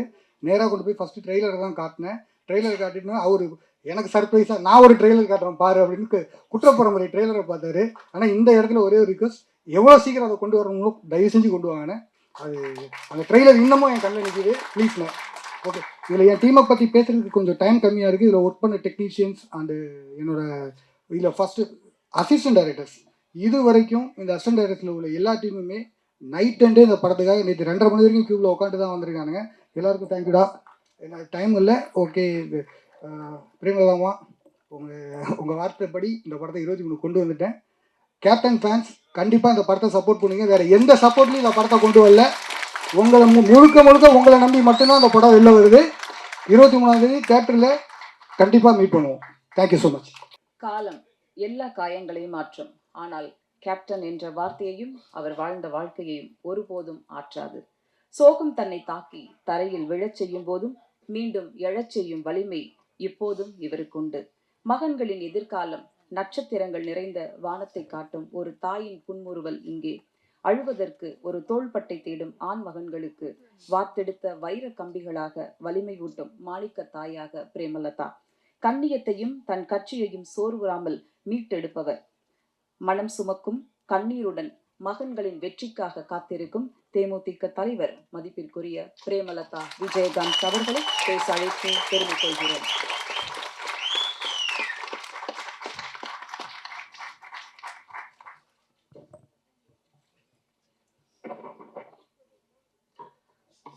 அனைவருக்கும் வணக்கம். படைத்தலைவனுடைய ஆடியோ ரிலீஸுக்கு இங்கு வந்திருக்கும் பத்திரிகை சகோதரர்களுக்கும், யூடியூப் சேனலை சேர்ந்த அனைத்து சகோதரர்களுக்கும், எங்கள் உயிரில் கலந்த தேசிய முற்போக்கு திராவிட கழகத்தினுடைய அனைத்து நிர்வாகிகளுக்கும், மகளிர் அணி சகோதரிகளுக்கும், மேடையிலே வீற்றிருக்கும் கேப்டனுடைய திரைப்படங்களை டைரக்ட் செய்த மூத்த சகோதரர் கஸ்தூரி ராஜா அவர்களுக்கும், ரமணா படத்தை டைரக்ட் செய்த முருகதாஸ் அவர்களுக்கும், வீரம் விளஞ்சமன் அவர் யாருன்னா கஸ்தூரி ராஜா சார். இங்க சிவா சார் இருக்காரு. கேப்டனின் தம்பியாக பல ஆண்டு காலம் வாழ்ந்தவர் சிவா.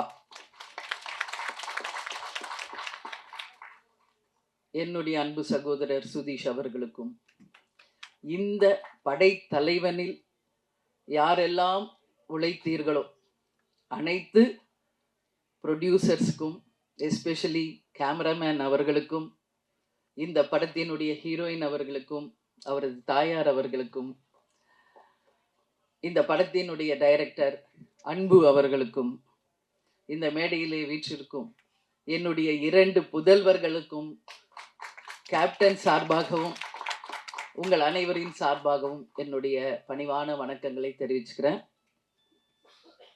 தேர்தலில் அரசியல் மேடைகளில் நான் பேசியதை நீங்க எல்லாரும் பார்த்துருப்பீங்க.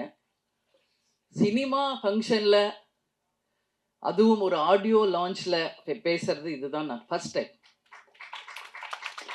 சகாப்தம் படம் வந்து ரிலீஸ் ஆனப்போ கேப்டன் இருந்தாங்க. அப்போது என்னை வந்து பேச சொல்லி அழைச்சார். நான் சொன்னேன், இல்லை இது சினிமா, அதனால் நீங்கள் மற்றவங்கெல்லாம் டெக்னீஷியன்ஸ்லாம் பேசட்டுங்க, நான் பேசலை அப்படின்னு சொன்னேன். மேபி அது தப்போ அப்படின்னு நான் ஃபீல் பண்ணுறேன். ஏன்னா கேப்டன் வந்து ஒரு அம்மாவா நீ வந்து அவனை வந்து ஸ்டேஜில் நீ வாழ்த்தணும் அப்படின்னு கேப்டன் சொன்னார். அன்னைக்கு சரி சினிமா ஃபங்க்ஷனில் நம்ம எதுக்கு பேசணும் அப்படின்னு நினச்சேன். பட் நான் இன்னைக்கு சொல்கிறேன், சண்முக பாண்டியன் அம்மாவை மட்டும் கிடையாது, உங்கள் அன்பு சகோதரியாக கேப்டன் பெற்றெடுத்த சண்முக பாண்டியனை இனிமேல் உங்களிடம் நான் ஒப்படைக்கிறேன். பத்திரிகை நண்பர்களிடமும் தமிழக மக்களிடமும் நான் வந்து சினிமா துறையை சேர்ந்த அனைவரிடமும் அவரை நான் வந்து ஒப்படைக்கிறேன். எல்லாரும் பேசுவாங்க, நிறைய நான் பார்த்துருக்கேன். கேப்டன் கூட 33 வருஷம் வாழ்ந்திருக்கேன். கேப்டனை பற்றி பேசுறது இன்னைக்கு அவர் மறைவுக்கு பிறகு டெய்லி அத்தனை யூடியூப்ஸ்லையும் கேப்டனுடைய பழைய காலிய நினைவுகள் பேச்சுக்கள் எல்லாம் வரும் பொழுது கேப்டன் அப்படி பண்ணார் இப்படி பண்ணார் நிறைய விஷயங்கள் நான் பார்க்குறேன். கேப்டனுடைய 2 புதல்வர்கள், கேப்டனுக்கு 2 தொழில், ஒன்று சினிமா, இன்னொன்று அரசியல். கேப்டனும் நானும் இது அவங்க 2 பேரும் பிறந்த போதே முடிவெடுத்த ஒரு விஷயம். அப்பாவின் பாதையில் சிங்கப்பாதையில் விஜய் பிரபாகர் அவர்களும், யானை பாதையில் இளையவர் சண்முக பாண்டியன் அவர்களும் அவங்க அப்பாவுடைய கனவு லட்சியத்தை நிச்சயமாக வென்றெடுப்பார்கள் என்பதில் ஒரு அம்மாவை எனக்கு எந்த டவுட்டுமே கிடையாது. ஏன்னா கேப்டன் நானும் அவங்கள அப்படிதான் வளர்த்துருக்கோம். கேப்டன் சொல்லுவார், சொல்லி சொல்லி வளர்ப்பார். பிரபாவை வந்து அண்ணான் தான் சொல்லணும், தம்பி. அது மட்டும் என்னைக்கு கடைசி வரைக்கும் அவர் ஒத்துக்கல. அதையும் இன்னைக்கு வரைக்கும் சண்முக பாண்டியன் அதை கரெக்டாக கீப் அப் பண்ணுறாரு. ஏன்னா அந்த பாண்டிங், அந்த ரெஸ்பெக்ட் அது இருந்தால் தான் நம்ம வாழ்க்கையில் ஒற்றுமையாக பல சாதனைகளை செய்ய முடியும் என்பதில் கேப்டன் உறுதியாக இருந்தார். அதையே பிள்ளைகளுக்கும் நாங்கள் சொல்லி கொடுத்து அவங்கள வளர்த்துருக்கோம். நீங்கள் எல்லாரும் சொன்னீங்க டவுன் டு எர்த்தாக இருக்காங்க, அப்பா மாதிரியே உதவி செய்கிறாங்க, எல்லாரோடையும் சகஜமாக பழகுறாங்க அப்படின்னு. இன்னைக்கு இல்லை, இன்னும் எத்தனை ஆண்டு காலம் ஆனாலும் உச்ச நட்சத்திரமாக சண்முக பாண்டியன் அவர்கள் வந்தாலும் இன்னைக்கு எப்படி உங்க அத்தனை பேரிடமும் எளிமையோடும் உங்கள் அன்பு சகோதரர் போல டவுன் டு எர்த்தா இருக்காரோ அப்படிதான் இருப்பார். ஏன்னா சின்ன கை குழந்தை கேப்டன் மேக்கப் போடுவார். நான் 6 மணிக்கெல்லாம் கேப்டன் கிளம்புவார். உங்களுக்கு எல்லாருக்கும் தெரியும். 9 o'clock வித் மேக்கப் ஷூட்டிங்கில் இருக்கணும்னா 6 o'clock இறங்கி கீழே வந்துடும் எங்கள் ரூம் மேலே. கை குழந்தை அவனை தூக்கிட்டு நானும் கீழே வந்துடுவேன். ஏன்னா அவருக்கு நான் டிஃபன் கொடுக்கணும், அவருக்கு வேண்டிய எல்லாம் செய்யணும்னு. அப்படியே பார்த்துட்டு இருப்பான் அவங்க அப்பாவை. அப்போ ரொம்ப கைக்குள்ள அழுவான், ரொம்ப ஜாஸ்தி. எதுக்கு இவன் அழுகிறான், மூக்கில் லைட்டாக அப்புறம் ஒழுகும் அவருக்கு. கிளம்புவார் ஷூட்டிங்க்கு. நான் சொல்கிறேன், அதெல்லாம் எனக்கு நினச்சா எந்த சங்கோச்சமும் கிடையாது. மூக்கில் ஒழுகும், மேக்கப் போட்டிருப்பார், ட்ரெஸ் போட்டிருப்பார். வண்டி ஏற போகும்போது அப்படியே அவன் தாவான். அப்படியே அழகாக அந்த மூக்கை தொடச்சி விட்டு கண்ணை தொடச்சி விட்டு ஒரு முத்தம் கொடுத்துட்டு தான் போவார். அதே மாதிரி தான் விஜய் பிரபாகர். ஏன் அதை சொல்றேன்னா, ஒரு அப்பாவாக அவ்வளோ ஒரு ஆசையா பிள்ளைகளை வளர்த்தார் கேப்டன். இன்னைக்கு 2 பேரும் இன்னைக்கு அவங்க அப்பா இல்லாததை ரொம்ப ரொம்ப ரொம்ப மிஸ் பண்றாங்க. இங்க கேப்டன் இல்லைன்னு நான் நினைக்கவே இல்லை. இங்க தான் இருக்கார் கேப்டன். இந்த ஆடியோ ஷோல இன்னைக்கு ஆடியோ லான்ச்லயும் இங்க தான் கேப்டன் இருக்கார், நம்மோட தான் இருக்கார். அதுல எனக்கு எந்த மாற்று கருத்துமே கிடையாது. இந்த இடத்தில் கேப்டன் இருந்து அவருடைய நல்லாசியுடன் அவருடைய வாழ்த்துக்களுடன் தான் இந்த ஆடியோ லான்ச் நடந்துகிட்டு இருக்கு. அதுல எந்த மாற்று கருத்துமே இல்லை. அதே மாதிரி சண்முக பாண்டியனை பார்த்தீங்கன்னா ஒரு டென்ஷன் இருக்கும் ஏதாவது வாழ்க்கையில. ஆனா அவனை அறியாம போன்ல ரொம்ப சிரிச்சு பேசிக்கிட்டு இருந்தாலே நான் கேட்பேன், யார் அன்பு கூட பேசிக்கிட்டு இருக்கியா அப்படின்னு. ஏன்னா அந்த அளவு டைரக்டருக்கும் அவருக்கும் அப்படி ஒரு பாண்டிங். அவரோட ஸ்ட்ரெஸ் பிளாஸ்டர் வந்து சண்முகா, சண்முகா வந்து மனசு விட்டு பேசுறது யாருன்னா அன்பு. ஸோ அந்த அளவு வந்து அவங்க 2 பேருடைய புரிதல் இருக்கு. இப்போ அடுத்த படம் டைரக்டர், எங்க அம்மா உங்களுடைய பெரிய ஃபேன் சார். ஊதா கலர் ரிப்பன் அப்படின்னு போட்டாலே போதும். எங்கள் அம்மா 85 வயசு, இன்னைக்கும் எந்திரிச்சு உட்காந்து பார்ப்பாங்க. நான் இதை சார் வந்து கதை சொல்ல வரும்போது, வீட்டுக்கு வரும்போதே நான் சொல்லியிருக்கேன். அதே மாதிரி தான் சசிகுமார் சார், அவரும் வீட்டுக்கு கதை சொல்ல வரும்போது அவருடைய அந்த டவுன் டு எர்த் அங்கே பார்த்தேன் வீட்டில். சசிகுமார் சார், நீங்கள் சொல்லியிருக்கீங்க குற்ற பரம்பரை நிச்சயமாக வரும் அப்படின்னு நான் உறுதியாக நம்புகிறேன். ஹாட்ஸ்டார் மூலியமா வருதோ இல்லையோ, அது வெப் சீரிஸா வருதோ இல்லையோ, அதை ஒரு திரைப்படமாக நாம் அனைவரும் சேர்ந்து நிச்சயம் எடுப்போம்ன்றத இந்த ஸ்டேஜில் உங்களுக்கு நான் உறுதியளிக்கிறேன். உங்களுடைய படம் மிகப்பெரிய வெற்றி அடைஞ்சிருக்கு. அதுக்கு உங்களுக்கு நான் வாழ்த்துக்களை சொல்றேன். அதே மாதிரி தான் நம்மளுடைய ரமணா டைரக்டர், அவருடைய திருமணத்துக்கு போயிட்டு வந்து தான் கட்சியே ஆரம்பம் ஆச்சு. அதனால எல்லாருமே கேப்டனோட பாண்டிங் தான். இதில் யாருமே கேப்டன் உடைய அந்த நட்பு இல்லாமல் யாருமே கிடையாது என்பது உங்கள் எல்லாருக்குமே தெரியும். விஜய் பிரபாகர் தம்பி வந்து ஸ்டோரி சொல்லும்போது அவரும் உட்காந்து கேட்பார். ஸோ நான் ஒரே ஒரு விஷயம்தான் சொல்கிறேங்க. படைத்தலைவன் ஒரு அனிமலுக்கும் ஒரு மனிதருக்கும் இருக்கின்ற அந்த அன்பின் பாலம். ஒவ்வொரு வீட்லேயும் நம்ம டாக் வளர்க்குறோம், பெட் அனிமல்ஸ் இருக்குது. வீட்டில் எப்பவுமே கேப்டனும் சரி, நானும் சரி, பிரபாஷமும் எல்லாமே ஒரு பெட் லவர்ஸ். நம்ம வீட்டில் எவ்வளோ டாக்ஸ் இருக்குன்றது உலகத்துக்கு தெரியும். அவங்க அன்பை வளர்க்குற கிளி எத்தனை இருக்குன்றது உங்களுக்கு தெரியும். மீன் இருக்குது. அதே மாதிரி சண்முக பாண்டியனுக்கு ஒரு லக்கு, மதுரை ஃபஸ்ட்டு சகாப்தம் பண்ணார். அவங்க மாமா ப்ரொடியூசராக இருந்து வல்லர் அவர் சுதீஷ் எடுத்தது. அடுத்தது மதுரை வீரன். அதில் பார்த்தா ஒரு ஜல்லிக்கட்டு காலை. இதில் எப்படி வந்து தம்பி எப்படி யானையோடையே பழகுறாரோ அது மாதிரி அந்த ஜல்லிக்கட்டு காளையோடையே அவ்வளோ ஒரு பாண்டிங்காக தம்பி பழகியிருக்கார். அப்போது அம்மா நம்மளும் ஒரு ஜல்லிக்கட்டு காளையை வாங்கணும், வளர்க்கணும். அவங்க கேட்டால் நான் நோவே சொல்ல மாட்டேன். கேப்டன் கேட்டாலும் நான் நோ சொல்ல மாட்டேன், பசங்க கேட்டாலும் நான் நோ சொல்ல மாட்டேன். ஏன்னா யாரெல்லாம் ஒருவர் பெட் லவர்ஸாக இருக்காங்களோ அவங்க அத்தனை பேரும் நல்லவர்களாக தான் இருப்பாங்க. ஒரு வாயில்லாத ஜீவன் மேலே அன்பு வைக்கக்கூடியவர்கள் அப்படின்னா அவங்க உண்மையிலேயே நல்லவர்களாக இருந்தால் தான் அது முடியும். இதுதான் உண்மை. இதில் எந்த மாற்று கருத்துமே இல்லை. அதனால் கேப்டன் கள்ளழகரில் நடித்தப்போ அந்த அந்த யானையோட அவ்வளோ அவருக்கு பாண்டிங் ஆயிடுச்சு. என்கிட்ட ஃபோனில் கேட்டார், நான் கூப்பிட்டு வந்துடுவா வீட்டுக்கு அப்படின்னாரு. தாராளமாக உங்களுக்கு பிடிச்சா கூப்பிட்டு வாங்க, பட் நம்ம வீடு சின்ன வீடு, உங்களுக்கு எல்லாருக்கும் தெரியும். ஒரு கிரவுண்ட் வீடு, அதில் எப்படிங்க நீ யானையை நம்ம வச்சுருக்கிறதுன்னு. ஆனால் அதே தான் சண்முக பாண்டியன் படைத்தலைவனில் நடிச்சுட்டு 5 யானை, அதில் வந்து மணியன் அவருக்கு ரொம்ப ஃப்ரெண்டு.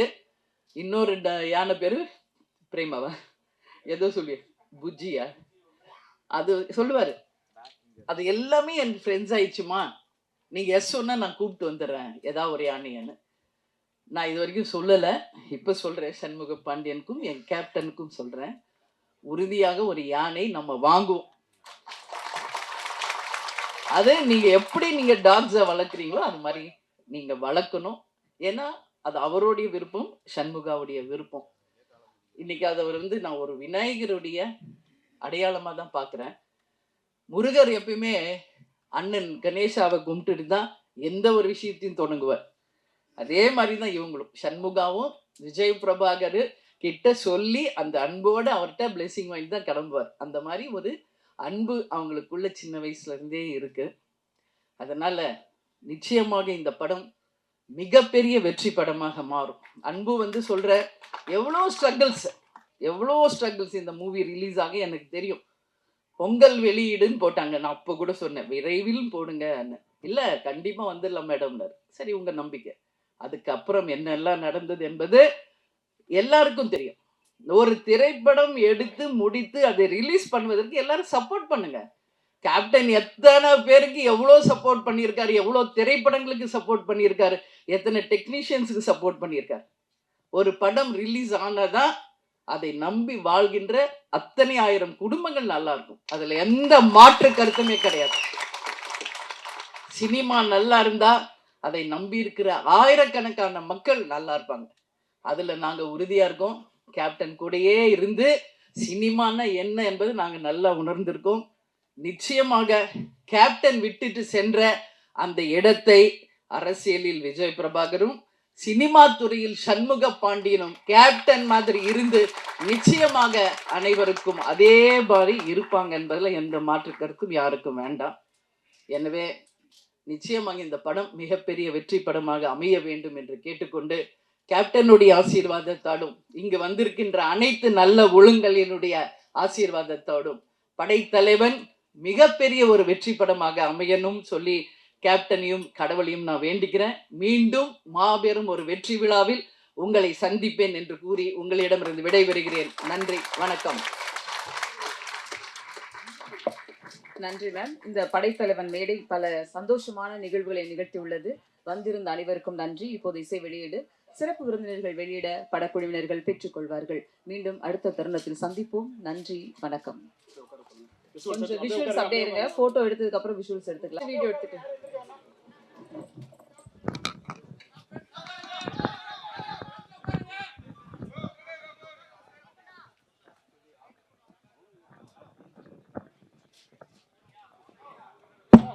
படத்தோட டீம் எல்லாம் அசிஸ்டன்ட் டைரக்டர்ஸ் எல்லாரும் ஸ்டேஜுக்கு வந்துருங்க.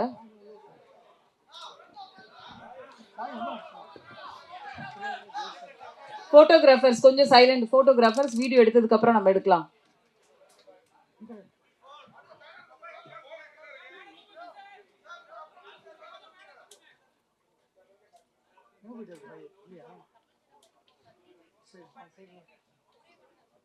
கொஞ்சம்